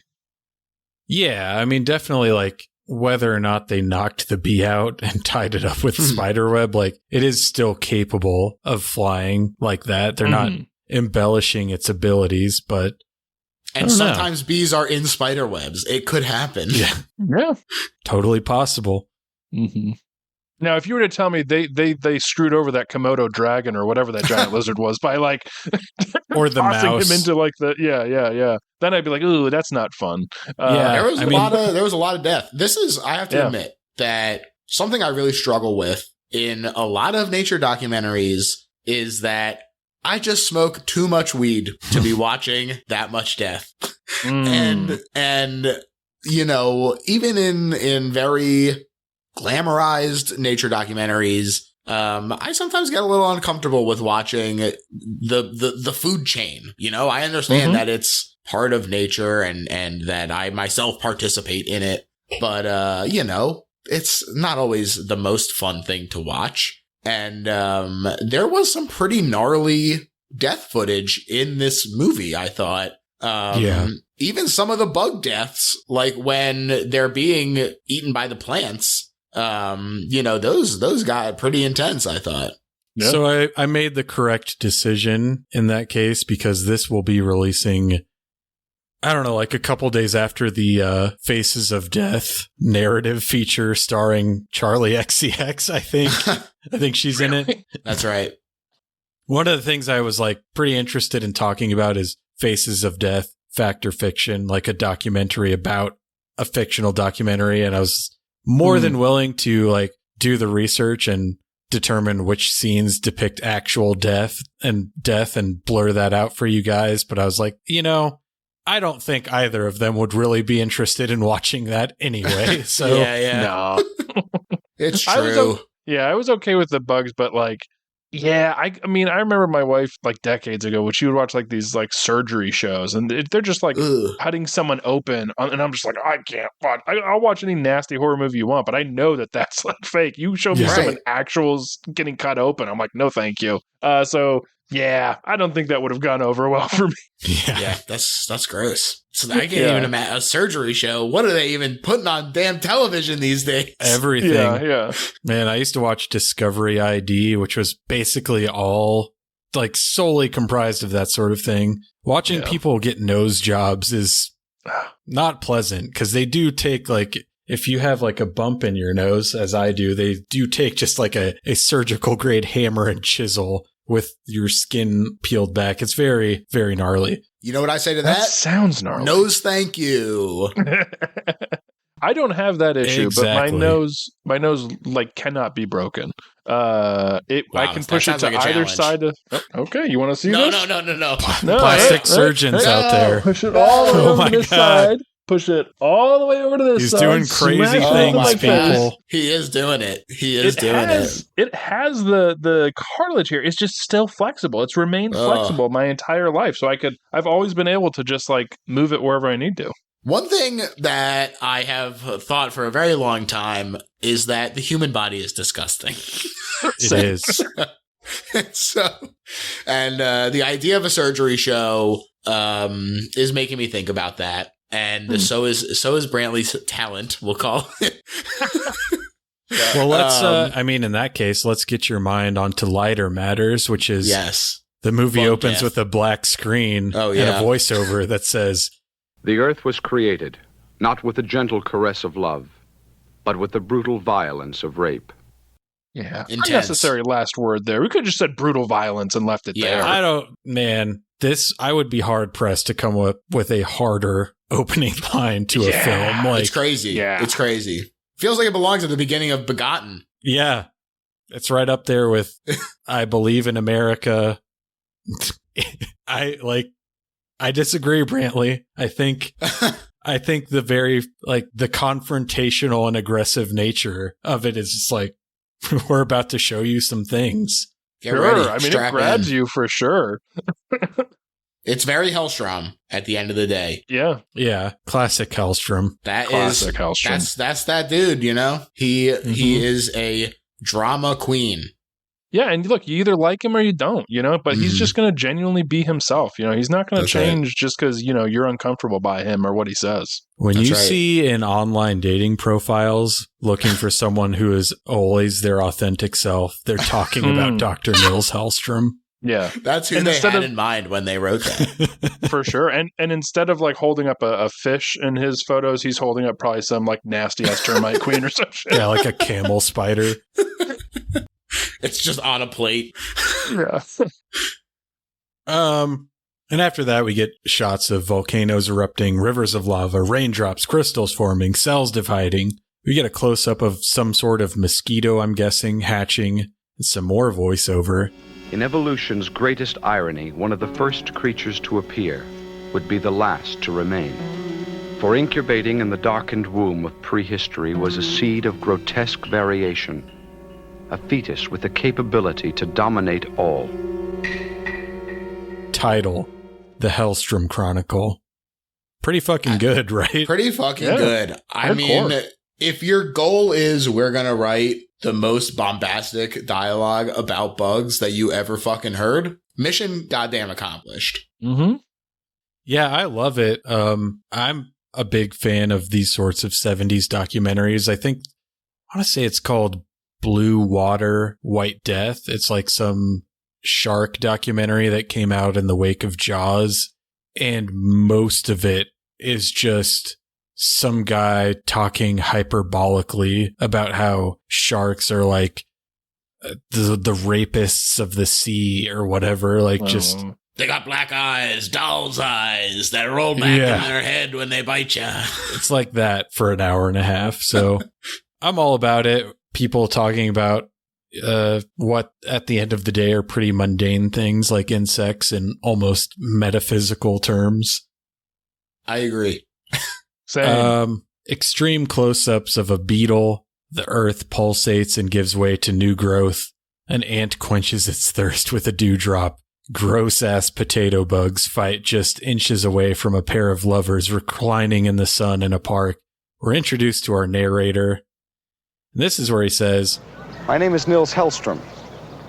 that name rings a bell at all, it's probably in connection with the words fanatic, lunatic, heretic. Actually, I'm a scientist, and these other descriptions have come as a result of my dedication and my work. My obsession, some have called it, with certain findings I've made. It's not easy to be obsessed. The past 18 months, it's cost me 2 fellowships, 1 assistant professorship, and even a few friendships. I don't care about that, really. In a way, it's kind of flattering. What I really regret is that after 9 years of concentrated work, I've learned something that no one wants to hear.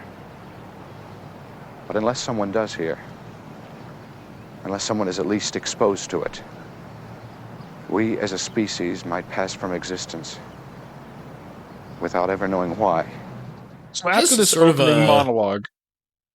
Sorry, go ahead, George. I was going to say, it has sort of a Lorax quality to me, where he's like, unless somebody cares an awful lot, just like you, you know, like, it's like, all right, I'm here to hear it, Mr. Nilstrom, Dr. Hellstrom. That's true, yeah, trust me, working in academia, you better call them doctor when they're doctor. Right. It's going to be an issue. No, but I was going to say, like, so after hearing this opening monologue, you still think they slow walk the winking? That, like, I do. I truly truly do. I've lost a bunch of friendships and 2 fellowships and all that. I really do. I really do believe that this is not really that strong of a wink, because you got to think, like, stuff like Chariots of the Gods was a sensation the year before, and like we talked about earlier, it's like intimating that you have had all of these negative consequences because of your beliefs. I think it's something that's sort of romanticized in America. Like, I'm the one standing up for my beliefs. I'm standing up for truth, whether or not the establishment wants to go along with it. I'm the canary in the coal mine for this whole insects are going to take over the earth problem. Oh, you're thinking of Harlan County, canary in the coal. Yeah. I'm the cicada in the coal mine. I don't know. Maybe it's just I'm watching it from a modern lens, but I felt like right away I was like, oh, this is just they're being fun and cheeky. I do think that we as a modern audience are hyper attuned to irony and that sort of thing. Yeah. So, I mean, it seems fate is not without a sense of irony. I've heard. So true. True. I've heard it twice in 2 different movies. Now, I will say, when we saw the shot of the ant quenching its thirst in the drop, cute. It was very cute. And my immediate thought was, is this where they got the idea for Honey, I Shrunk the Kids and the giant ant and being stuck in the grass and everything? Did this play any inspirational part in that at all? Pretty sure it's the inspiration behind Phase 4, because the guy that did the cinematographer of the insect sequences in this did the insect sequences in Phase 4. So great flick. Great flick. Awesome movie. The frenetic buzzing and turmoil that these bugs were creating at the beginning of this movie. You know, I already mentioned to you guys, this might have been off air, but I have been on a Lynch kick lately, and very Blue Velvet. I was waiting for an ear to show up at to pull up out of the dirt, and there would be an ear, and Dr. Hellstrom would be like, "Look at this ear," and now I'm going to see Frank Booth. But unfortunately, he did not do that. That'd be quite the move if he did, since it's well before Blue Velvet came out. I know. It would have been crazy. And then they would have drank Pabst Blue Ribbon together, and we would have said, 2 freaks. That's the new friendship he formed after he lost some of his other ones. That's exactly right. In dreams, I think of bugs. I'm trying to think of a bug that starts with V, so I can say blue V bug, but I can't be done. They don't make bugs that start with V, unfortunately. No, I'm just going Venus flytrap, but that's not a bug. That's a freaking plant. That's right. Yeah. That actually is correct. That is a plant, not a bug. So yeah. So this little it's basically introduces us to the thesis of the film, which is mankind is fucked. Insects will inherit the earth, and really, there's nothing we can do about it. But you should be afraid of it. I mean, that is such an interesting, like the fact that he's like, this is a foregone conclusion. It's an inevitability. Is kind of an interesting element to this, I feel like, where it is really sounding the alarm. Again, it feels a little like microdosing threads in that there is kind of like, hey, now that you've let the cat out of the bag, this is what's going to happen. And now that evolution has decided that bugs are bugs, this is just going to be the final fight. And you will lose because they're bugs. Yeah. One of the elements that I liked about this, and I think it's more discussed later than at the beginning, but maybe there is some at the beginning. They talk about the reason that mankind and bugs are the top two is because they're sort of the opposite pillars, right? Is that bugs are the only species capable of meaningfully adapting to anything, and mankind is the only one capable of meaningfully affecting the environment that he lives in and like terraforming it. And so this sort of postulation I thought was on the more interesting side of the, trying to dig through the actual paranoia into seeing if there was any factual elements of his monologuing as well, or if it was just the actual facts. But I don't know. I found that kind of interesting. Yeah. It'll be more interesting coming up when he talks about the differences in our mating habits. But yeah. Yep. So he's like, we follow him to a radiation lab in Nevada. He's like, the only species that can withstand the nuclear horror that humans have and will continue to wreak upon the planet are insects. We get just really, I'll probably say this a dozen times, like just really beautiful macro photography of insects as Hellstrom gives very flowery and alarmist narration about how they're superior to us in every way conceivable. And we get to he shows us like some cobra plants, carnivorous plants that feast on insects. We witness a bumblebee slowly being digested by one such plant, like with an internal shot of like what's actually going on in this plant. That was crazy. Yeah. It's insane. All very crazy. And I love it as someone who thinks that like the first 5 minutes of phase 4 is some of the best footage ever committed to film. Like, yeah, of course, I love all of this. Yeah, no surprise, but it's really great stuff. That's what I mean. Like from, like a technical standpoint too, it's like, of course, like the Oscars want like recognize it because it is really beautifully shot and amazingly done. And I'm sure a lot of people were like, how the fuck did they do a bunch of this shit? Yeah, I mean, I still don't know. Not that I'm like an expert on cinematography, but it's like when you hear things like, oh yeah, some of it's stop motion, you're like, that's interesting. Which parts? Because I can't really tell. I think the lizard being eaten by, was it a bunch of ants that were eating the lizard? Like when he was actually being quote unquote consumed, that seemed a little either stop motion or it was already dead and the ants were all eating it and they just left like a time lapse kind of thing. And that's why it moved all herky jerky or whatever. But I wonder if that was maybe one of the stop motion ones. Yeah, that's pretty likely, I would say. Lots of footage of ants, devouring a bee. The war for the bee corpse.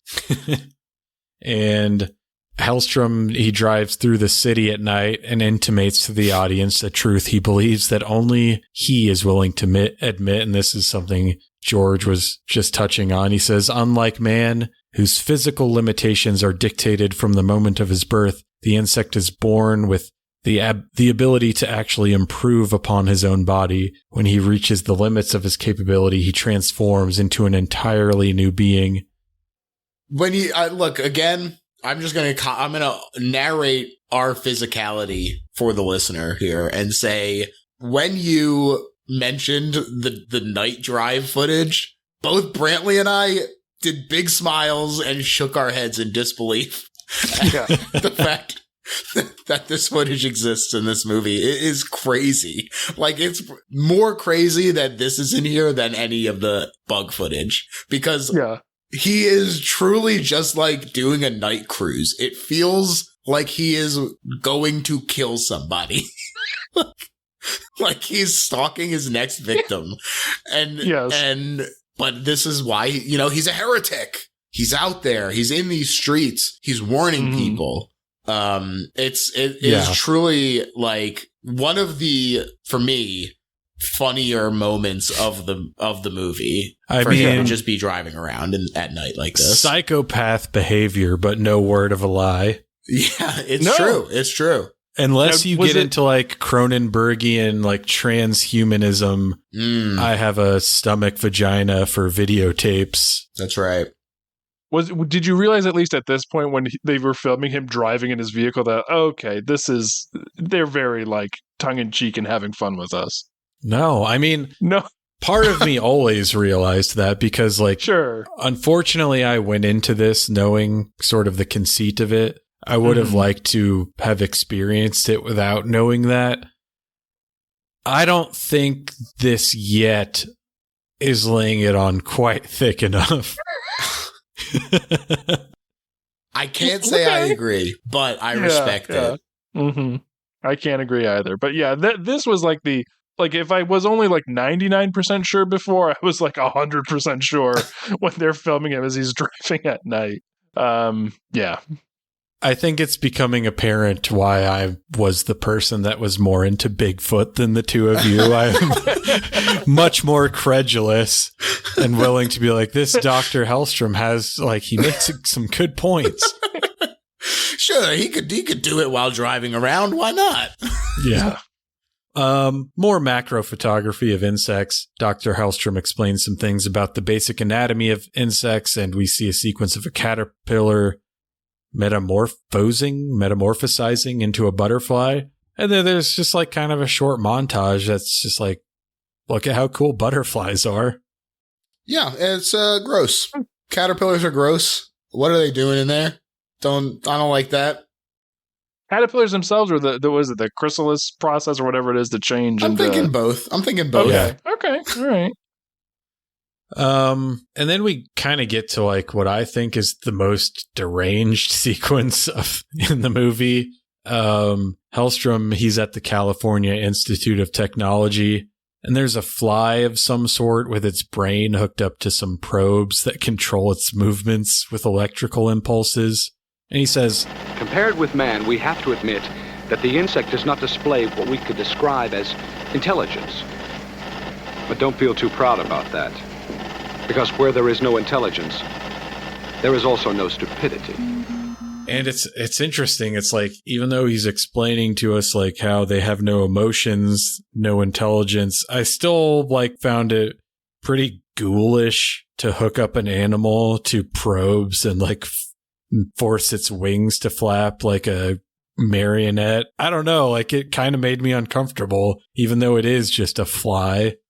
It's nasty. That's nasty biz. Yeah. I guess, like, we all kind of live in a society where we often don't have to see all the testing that they're doing on animals for our benefit or for the benefit of science in general. Or for Dr. Hellstrom to get his rocks off. Yeah, exactly.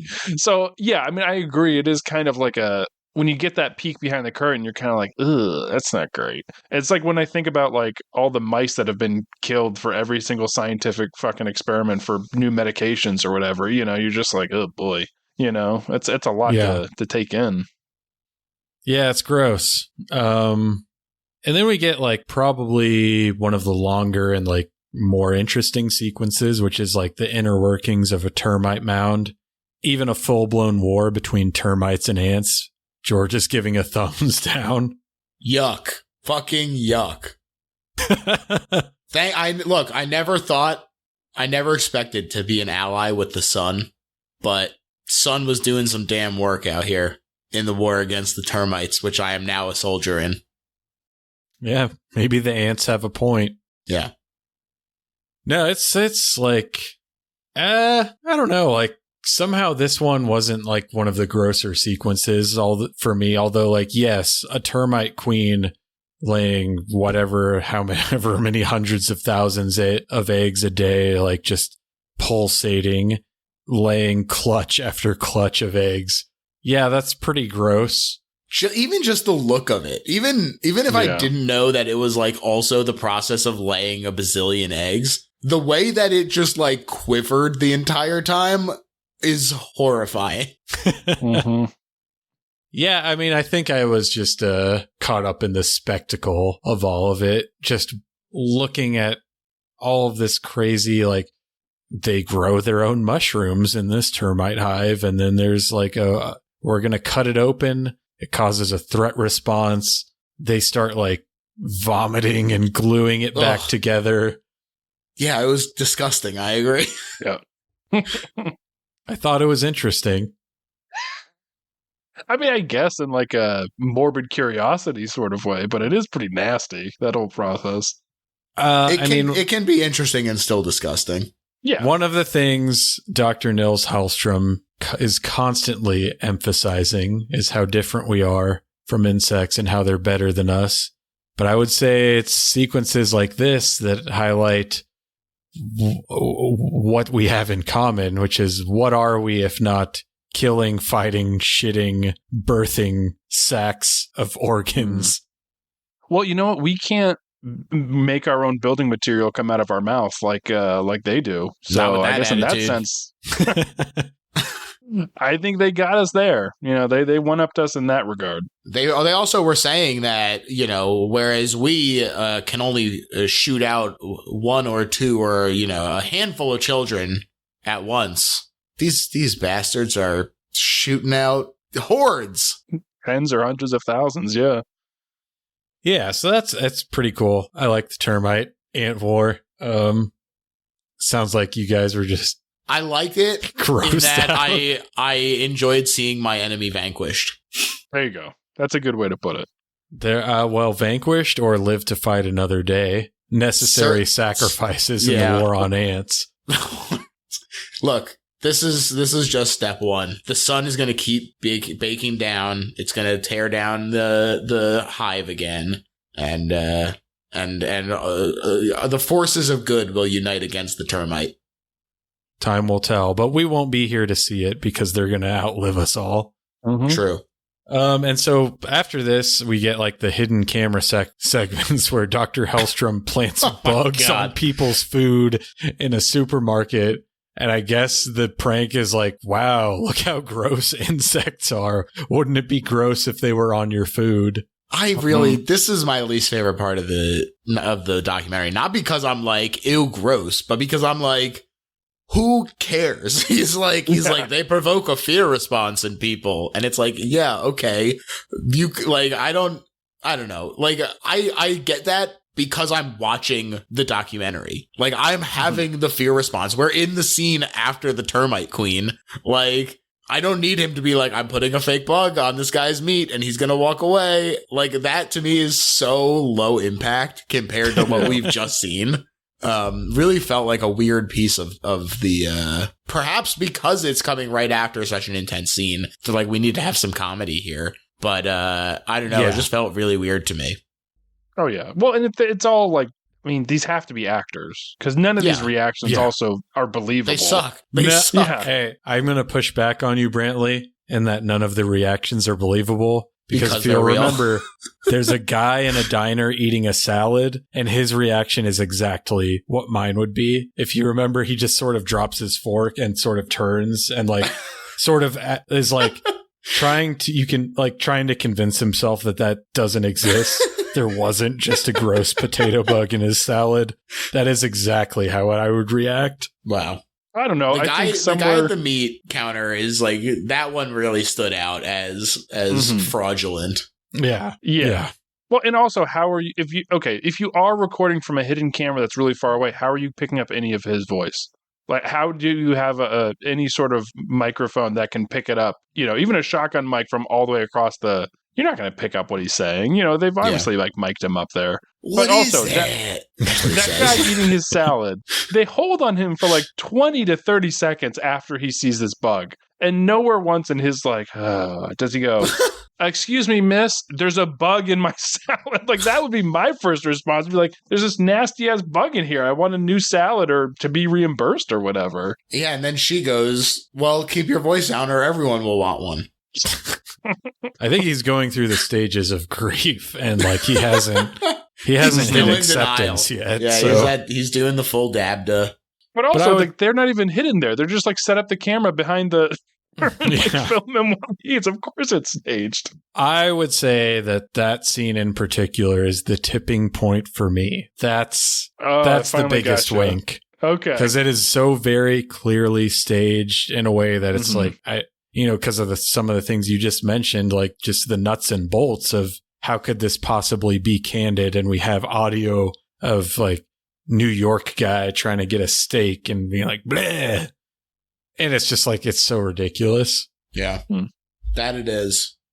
But then it kind of gets brought back to like the realm of the real, because he possibly kills a mouse on screen by stinging it with a bee. It's tragic for that mouse. Yep. No fun. This was not a fun part of the doc. I don't like seeing a little, even a rodent, be killed like that. No fun. This is what I'm saying. The nature is too cruel for me. Sure. Well, it's one thing to see like termites and ants go to war with each other because that's nature. It's another thing to bring a mouse into a situation where like you're possibly going to end its life for the making of this doc kind of thing, I hear you, but like if they had just gone out into the field and caught a bee stinging a mouse to death, I would still be like, ew, gross. I don't like that. I don't want to see it. Yeah, so like, but there's an added level of like, well, this didn't have to happen. If it happens in the field, that's nature, That's what I'm saying. Nature is too cruel for me. So you proved my point. Okay. This is more cruel than nature. I agree, but I am saying that, hey, ew, gross. Yeah, I don't like seeing that rodent die, regardless of the circumstance. We learn about the destructive power of insects on human crops and their resilience to increasingly toxic forms of pesticides. We also see a lot of bug death in this sequence. When they're splatting on the windshield of the plane, that also made me say, hey, gross. A lot of it says, hey, gross. And like, yeah, bugs are gross. We know that. I agree. I actually agree. I think bugs are pretty gross. Hot take. This is a new interesting insight that I'm developing here. And it's funny because I have a couple of friends who do their best to be like, no, bugs are cool and cute. And I'm even willing to maybe give them cool. I don't think I will ever come around on cute. This is just not reasonable. It's impossible to come to that conclusion after watching this because it's like, yes, and like I know bugs are gross, but to me the grossest things about this wasn't like, pulsating termite queen or whatever. It's just like being able to see them in such detail and just like intrinsically they're just fucking gross. That's right. All those hinges that they were talking about. Yeah, I mean, besides that one shot of the ant drinking from the water, I don't think I ever felt these guys are cute at any Maybe other the Luna point. moth. Yeah, Moths I guess freak so. me out in particular, to be honest. Oh, God. I just don't like they're fuzzy. The fuzziness of a bug is also a big impact on me feeling that they are gross. Because, look, whether they're chitinous or fuzzy, I don't like either of those things, frankly. Yeah. I don't know what I'm looking for from a bug, but it's not either of those. Mm-hmm. Yeah. I mean, I don't think like a Luna moth, like the super fuzzy ones, I don't really think are gross. I can see how they could be kind of cute, but the more common moth that we run into on a day-to-day basis where like when you touch them, they sort of just disintegrate into a weird dust. Those ones are pretty gross. Yeah. And I'm going to amend my previous statement. There's one other time where I thought animals were cute, and that is when the jumping spiders are doing the thing I said before. Okay, like they're doing all their, I forgot about that as well. And I'm but not a spider bugs. guy. They're not bugs, exactly. You're right. There's only one time bugs are cute. There's a second time where another type of animal is cute. and Nils whispers under his breath, closely related to bugs. Yeah, I mean, we're right at that spider part because, Nice. again, psychopath behavior. Dr. Hellstrom observes a couple making out in a drive-thru and points out another way That was in which weird. insects are superior to humans. And he says, The insect and all the lower forms are dedicated to species survival. Survival comes through reproduction, reproduction through mating. For man, unless the setting is right, the perfume is right, the music is sweet, and at least one partner feels loved by the other, the reproductive act might never occur. Wow, I missed that. Well, that And- last line, at least one of them yeah. feels loved by the others. Like, okay. Wow. Those Yeah. boys are rascals out here, huh? That's what he's saying. Mm-hmm. And so we get a lot of footage of insect mating rituals, including that of the Black Widow and the female of the species he describes as... Throbbing with obese sexuality. Ugh. I did feel like he wanted to have sex with that Black Widow. If there were ever a quote in a movie for people on Letterboxd to say literally me, it is throbbing with obese sexuality. It's Oh, man. that was an intense scene. Honestly, I've never seen a Black Widow before. I mean, obviously I've All seen over it in fucking pictures. New Mexico.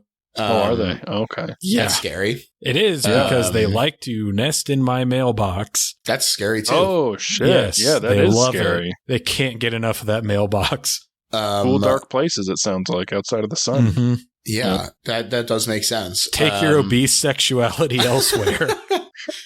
You're a real NIMBY about obese sexuality. Really? I have seen them in pictures before, but never in motion. And the way that they were bouncing up and down on that web was, pardon the pun, but bugging me out, man. Well, they're closely related to bugs. They're Closely not- related to bugging me out, man. At the very least, we can all agree it's obesely sexual. Oh, of course, Absolutely. of course. Mhm. In my supreme freaked outness, I was also like kind of horny about this too. You and Hellstrom himself. Yeah. He stands on a balcony looking down at humans scurrying below, and he says, Ever notice how from a great height a society of human beings takes on the appearance of so many ants, scurrying to and fro? If you have, it's a rather dull-witted observation, because there's really no similarity whatsoever. I was gonna say we've reached the point where I was getting like, all right, they're running a little low on fumes when it comes to the monologue stuff. yeah. Yep.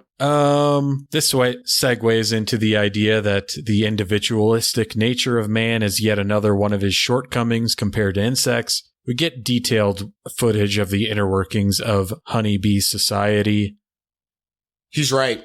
Yeah. I was gonna say, like, if there's one thing he absolutely nails, it's this part. Like, Yeah. these insect communities at least are working and dying, but at least for the betterment of the rest of their society. And it feels Yeah. like we have plenty of people who would rather see humans and our entire world burn than do anything to help other people. Yeah, Yes. it is. There are some intense moments in this. I think it's in this sequence as well, where they have like the decapitated ant heads and stuff, and they're still like snapping at each other and everything. And he's like, and the will to give your life for the hive is so ingrained into these ants that even the decapitated head will fight on. Yeah, I mean, these are like the most badass parts of the film, I'd say, Yeah. too, because it's like that. What I mean, as gnarly as it was to see, like what there was one where there was just like the head of an ant, Yeah. and he was still like snapping, right? Ugh. It's like, oh man, that's kind of crazy, but at the same time, it's like, wow, that's fucking kind of badass. That they're still able to both like operate to an extent, but also are just like fighting literally to the last breath, essentially. It's true. I just rewatched Ghost Dog, The Way of the Samurai. And it, of course, reminds me of the moment where he says that if a samurai should suddenly die, he should still be able to perform one last act. And in many ways, the ant is the samurai of the bug kingdom. That's a good way to put it. And as you say that, I can look right here and see my Ghost Dog Way of the Samurai framed poster signed by Jim Jarmusch. Wow, right Jimmy here Jarms, to my freaky left. Fast Jimmy Jarms. Yeah. What a perfect reference to make as I see that right here to my left. That's right. That's exactly right. Next, we learn about mayflies who only live for 17 hours. Of the billions of living things on Earth, only man ponders his existence. His questions lead to torment, for he is unable to accept, as the insects do, that life's only purpose is life itself. That is pretty deep, but I have to say that, when you think about like, oh, fruit fly, 24 hours or whatever, mayfly, 17 hours, it really is kind of hard to fully put into like mental context of like truly how short that is. And you watch this growth process and everything in action. Obviously it's sped up, but it is just like really bizarre to try and, it's so alien.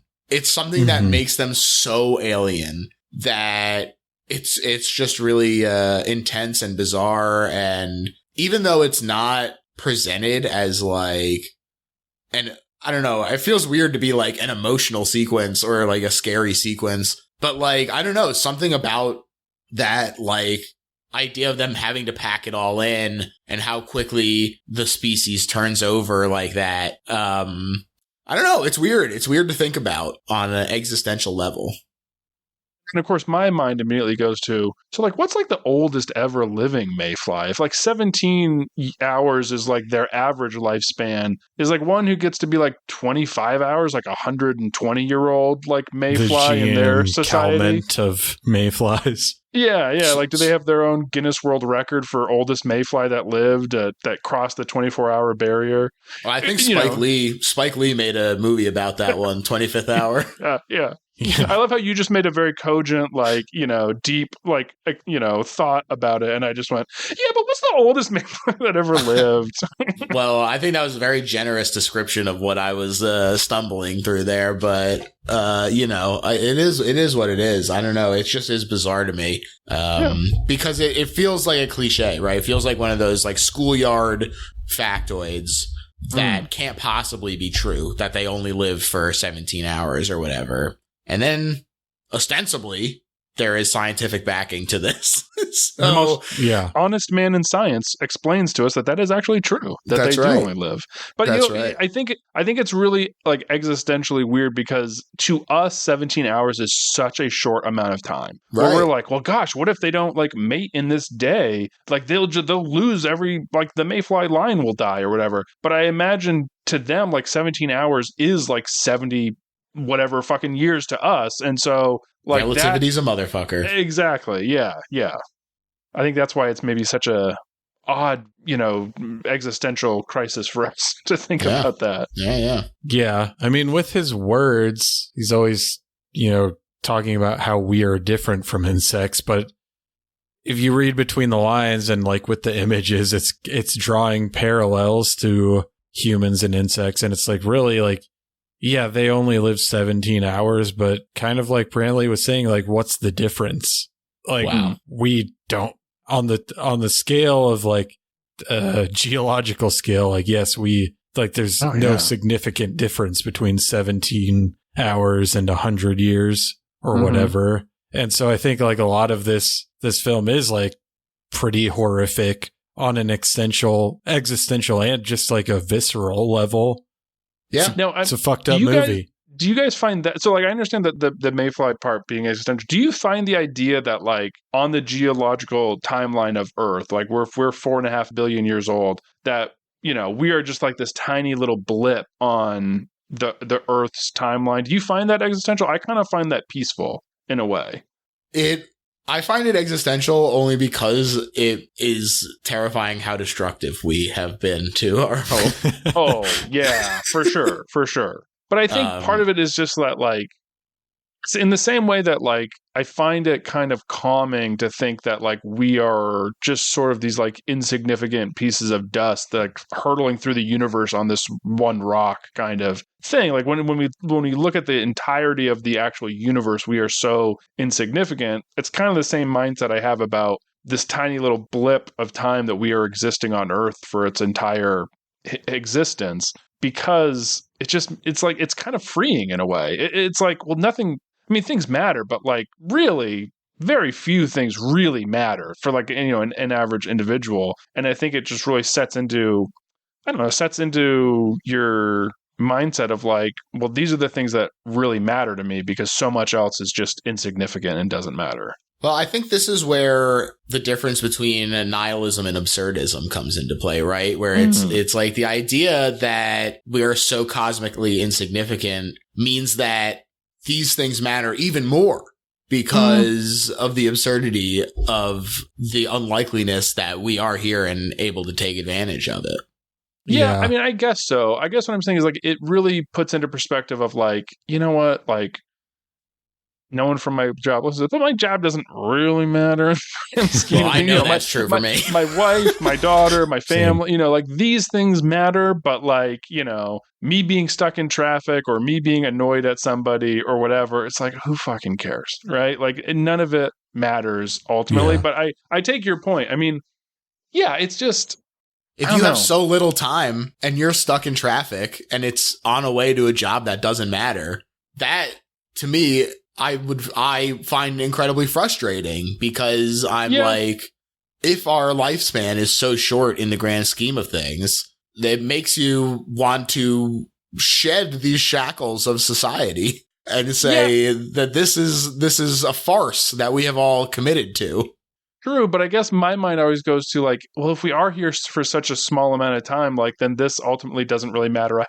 You know, like this is also so insignificant. It's funny that we're both kind of coming to the same conclusion. Well, not the same conclusion. We're coming to the same like idea, but from different like mindsets of it, I guess.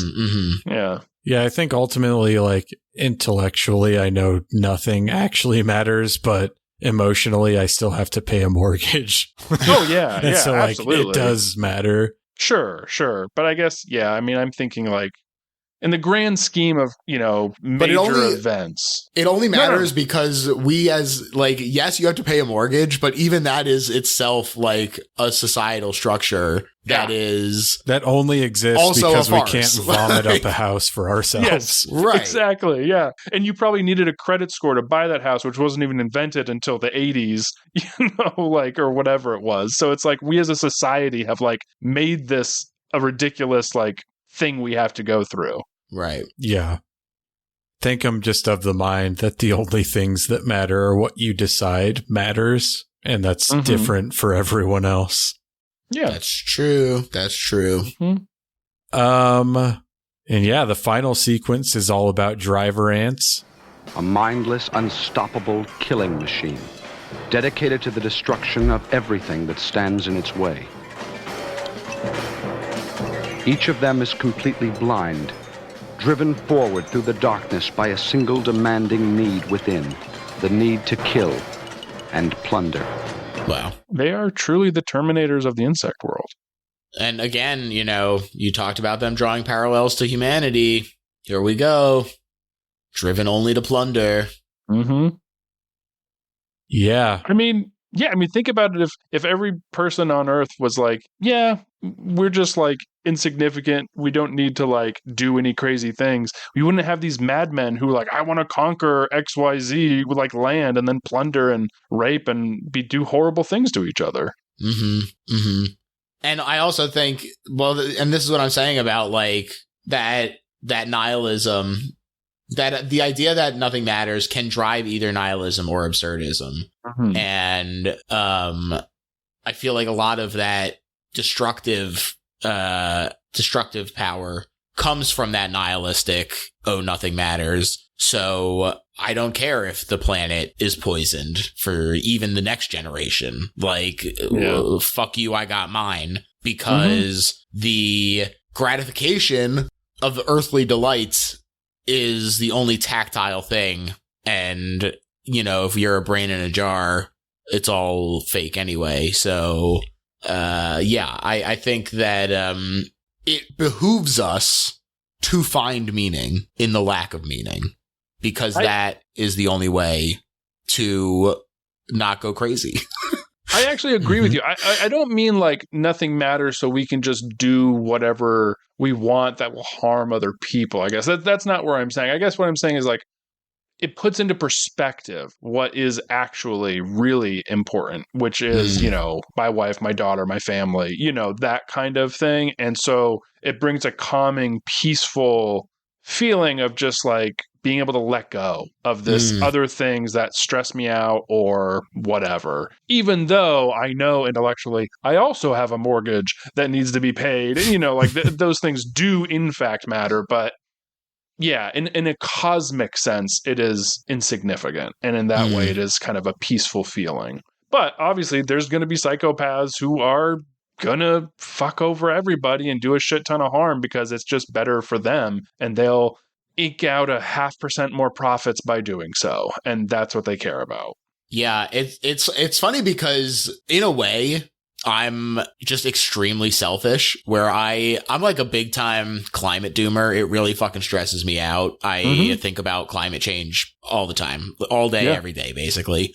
And I'm just like, the reason that I get so pissed off and so mad about it is because I'm like, weather fucking sucks now. Like the fact that we are going through that, there is just so little consideration for the impact that somebody can have on the planet is remarkable to me, because I go, how are they not feeling the same way that I feel, where they go outside and they go, it shouldn't be 81 degrees in March in Philadelphia. Like that. Surely they are also experiencing it being hot. Like that is crazy. And to be chasing a ultimately ethereal thing like more money that sits in a bank account, especially once you have a certain amount of money and it's not actually tangibly changing your life, compared to the actual tangible effect of going outside sucks in this heat. I just don't understand it, because I am so selfish. I'm like, how are you not all feeling this way, people who have power? Well, you're calling that selfish, but I don't know if that really is selfish. I mean, I guess like it's selfish from like a self-preservation. You want to revert, like do as much as we can to stop this climate change because that would be better for you. And like, but it's also altruistic because it'd be better for everybody on Earth and a number of animal species as well, So you're calling it selfish, but, arguably it's more altruistic. It's just would also benefit you, right? Just like if we had socialism instead of capitalism, it would benefit everybody, which would benefit you as an individual, but it would also just uplift and be better for a number of people. I agree. And this is why I'm saying that if everybody felt this way, I can sympathize with people, but when it comes to this sort of thing, I have a tough time empathizing with that viewpoint of capitalism, basically, because it is just so, I was talking about the bugs feeling alien. This also just feels so alien because it feels like they must just be experiencing a different world. It just feels like they must be. I don't know. It's crazy out there. Anyway, let's go back to bugs. Now, Chris, did you expect this to be the most philosophical episode you've done in a bit? Yeah, because mostly I talk about women dressing like bunnies and shit like that. So it's like, it's not a surprise, but it brings it back to like something I said at the beginning, which is two things really. One, that I do not find this to be too dissimilar to the point of like extreme satire to, nature documentaries by David Attenborough. And also like, if the thesis of this film is basically like mankind is fucked, insects will inherit the earth, you can't do anything about it but be scared. Like that's kind of how I feel about Planet Earth and David Attenborough. Like we need to stop global warming. Like, yes, he entreats us to do something about it, but I can't. I'm one person. Literally nothing I do makes any difference. So when I watch Planet Earth and it's like, oh, yes, the marine iguana or whatever is going extinct. I'm like, yes, that's all very sad and scary. I can do nothing about it except be scared. I'm not a corporation. I'm not Taylor Swift. I don't really have that much effect on global warming. I could spend, as he has, the next 60 years of my life trying to convince people to do something about it, and nothing would change. So Planet Earth and Hellstrom Chronicle are the same. Wow. Just be scared. You can't do anything about it. Sucks, bro. Yeah. I mean, it does. It does. It does. And, yeah, I mean, it's tough because it's like we're all kind of coming at this. We have the same idea, but we're coming to different like emotional reactions to it, And yeah, it could be depressing. It could be like peace of mind. And it could also, be like, no, it makes things more important, Yeah. It's interesting. We have the same conclusion, but different feelings about it all. And ain't that humanity? And that's what makes us different than the bugs. Yes. Yeah. Now, I do want to stress and say that, like, feeling like there's nothing you can do about it, and like we ultimately as one individual are relatively insignificant in the world. I don't say that to say that it should be an excuse for passivity or like giving up, right? Like there are minor things we can do. We can vote, right? But like, again, as one individual, that's not very much when we're looking at like probably a state level election, even a local, election. So yeah, I guess I'm just trying to stress, like, don't use it as an excuse for passivity if you feel like, we're all insignificant, so what's the point kind of thing. Certainly I agree, but I also think that the intense apathy is very understandable. Even when you're like, we go out and vote, and then the political machines all, gather up and they say, we're actually making this decision, and this is who's going to be to vote for that person. Yeah. It's I think that entropy and apathy are natural states, and life is a constant struggle against both. Yeah. And I will just say that, to paraphrase someone, we should have pessimism of the intellect and optimism of the will. And that's how I live my life. Like, yes, intellectually, like I can't do anything about it, but I'm optimistic that a groundswell of people who also realize they can't do anything about it by themselves will possibly cause a change. And then I loop back to the pessimism of the intellect and know that that's not going to happen. That's also a quote from The Matrix, right? Yeah. Yes. And that leads into what is real. It does, because at the end of this film, it ends with text that says, Nils Hellstrom, MS, PhD, is a fictional character who is portrayed by Lawrence Pressman. His statements relating to the impermanence of the human species have been synthesized from contemporary opinions. All statements about the insect world are factual and have been reviewed by Roy Snelling and Charles Hogue, PhD of the Entomology Department, Los Angeles County Museum of Natural History. End. What a trick. What a trick. And then it's That's like, when it finally clicked for me. I was like, what? Are Roy Snelling and Charles Hogue, are they even real people? Wow. Did you look them up? I think they are real. Yeah. What is real? That's true. Everybody's asking it, especially Morpheus. And that's one of the questions that this documentary makes you confront. It's like, yeah, like this is a fake guy.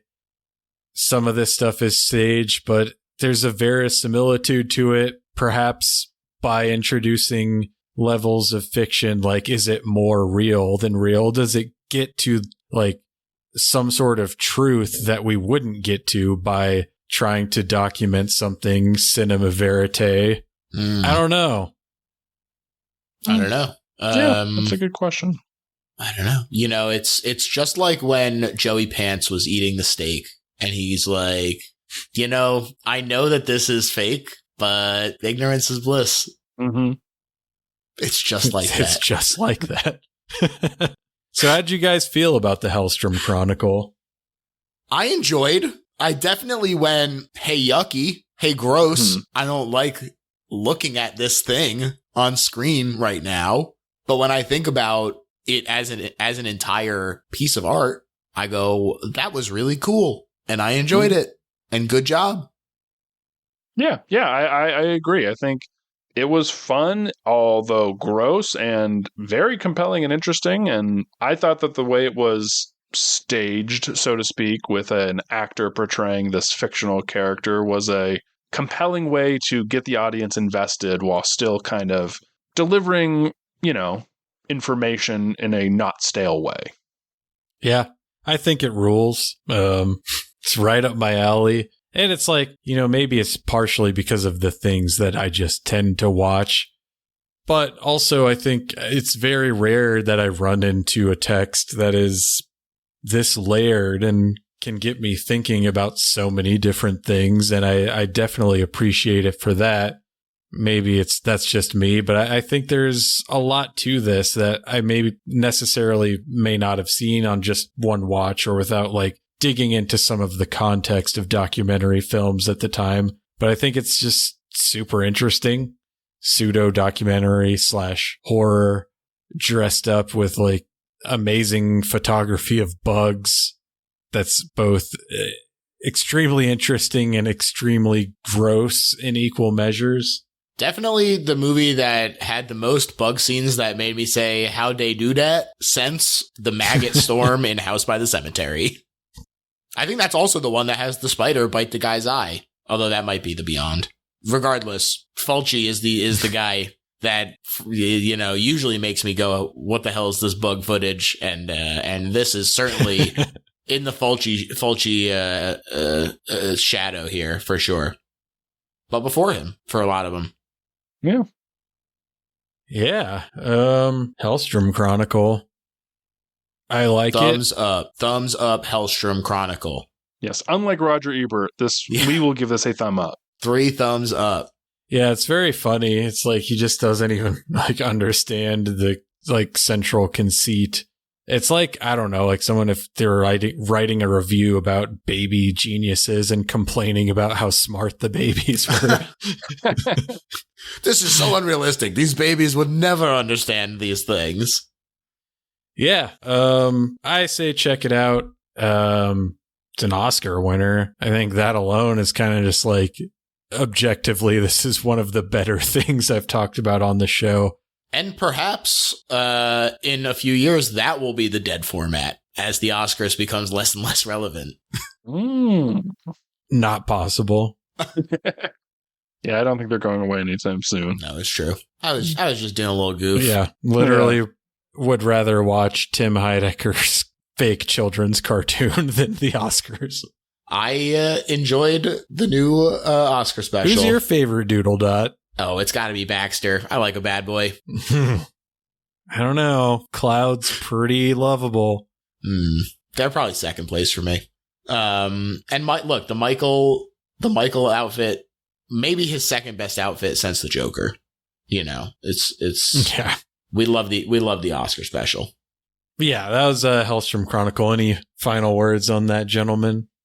No, not really. Just I hate you forever for making me watch all that bug footage. I'm gonna DM you gifs of a pulsating termite queen. No, that sounds like torture. That's harassment, sir. Yeah, no, I have nothing more to add. I think we've pretty deeply covered the film, but before we wrap up, I wanted to show George that I picked up something at my local Bull Moose yesterday. Oh my God, it's a giant termite queen.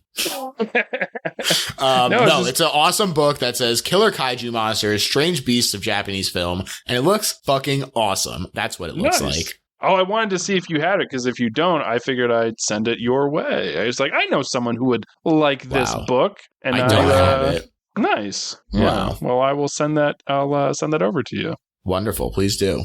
Beautiful. That was the Hellstrom Chronicles.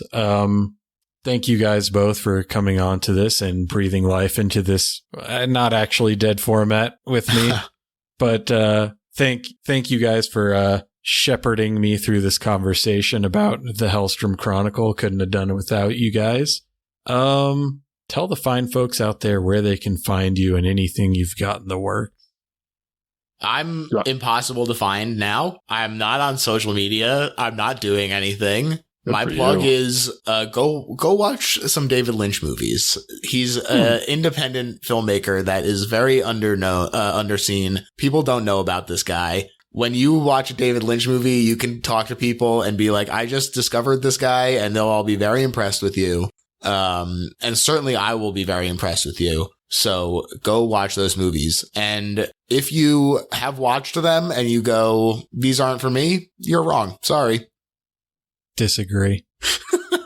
And that's allowed, but he's also wrong. And you want to impress me, your friend George, right? Everybody out there in Radio Land. So go watch those movies. I am still doing research for the With Gorley and Russ podcast, so if you listen to that, you will listen to some of my research. The trailer for my second documentary, Contenders, has dropped. So maybe I'll send that link to you, Chris, and you can put that in the show notes or something. Yeah, People definitely. can link right to it if they want to check it out. I watched the trailer when it came out. Nice. Excited. Thanks, man. Appreciate it. We're wrapping that up. We started sending that to a couple festivals as a work in progress as we get basically the score kind of wrapped up and mixed done with it. DK is doing the score. Former guest Dustin Kraft is doing it. So like that. Where does he find the time to do all this in between reading a Phantasm versus TMNT Russian novel fanfics? How can he compose a score for a feature-length film? Incredible. So yeah, that's kind of what's new with me. You mentioned me as the host of Horror Dress. We have not hosted an episode of that in I don't know how long at this point. So that's essentially dead. But if you want to listen to it, it's still, you can find it. I mean, and everything. I mention it in like an aspirational sense. I'm doing what the kids these days call manifesting. Yeah, I would love to, get back and do some more, but time, this elusive thing that we never have enough of. Yeah, ask DK if you can borrow some of his time. I might. He seems to have a lot of it. Apparently, it's going around. But that's it. And then I believe it or not, I'm already deep in pre-production on doc number 3, and that's gonna be the biggest one yet. They're going to be going all over the country to do some stuff with that. So. Sounds thrilling. That's the plan. Yeah. So, it's basically, it's a documentary about independent theaters and how they are surviving and in some cases thriving and building new communities around film in this very turbulent and difficult time for them. So really cool. Sounds kind of reminds me of a really awesome movie called The Straight Story by David Lynch, where there was a really awesome road trip about a really emotional subject. So this is something that speaks to me personally as a fan of cinema. So I support this entirely. Cinema is one of the words in our currently tentative title for it. Wow. So there I'm you go. I'm halfway there. Yeah. I'm going to figure it literally, out. because there's only one other word after it. So you are literally halfway there. Watch out. Wow. I'm going to guess it. Yeah, we are tentatively calling it Cinema Americana, but that will probably change.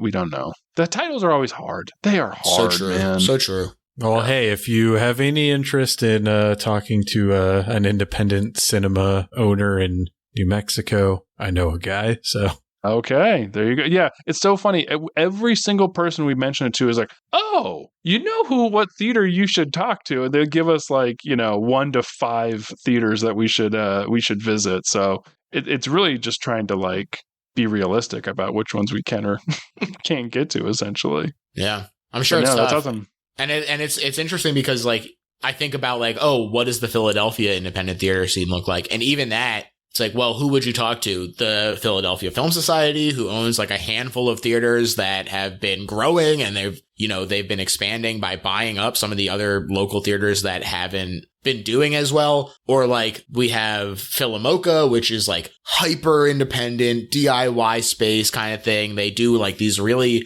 strange, that's where I showed Tetsuo. They do these bizarre screenings, but is it thriving? I don't know. It's kind of just a side thing that they do. So I can imagine how being judicious about which ones you can actually get to would be a difficult decision. Yeah, because I mean, the big cost is going to be travel, and we're already seeing that start to go up because of I can only imagine the gas. Yeah. So I mean, that's going to be our primary expense on this, since but it's still biggest one I've done so far because we'll be going all over. So this is kind of going to be done as like a collective because my good buddy who also edited Contenders, Steve Parkhurst, he's going to be essentially like co-directing it, and so is his wife. So it's almost like a collective thing where we're all sort of directing, producing, researching, putting together interview, like all that stuff. So very cool. That'll be very interesting too, because I've never been in a film collective of sorts. Well, hell yeah. Sounds awesome. We look forward to that. I got nothing. So, Chris also plugs David Lynch movies as a concept. I don't. I plug Eraserhead Colorized. And that's it. Colorized? End this episode. Get us out of here. Yeah, so on behalf of Brantley and George, I'm Chris, and this has been another episode of Dead Formats. See you later. On the next episode of Dead Formats, we'll be joined once again by Jim and Staring John to discuss a video game movie. Here's a hint. Surge. It's a fully loaded citrus soda with carbos.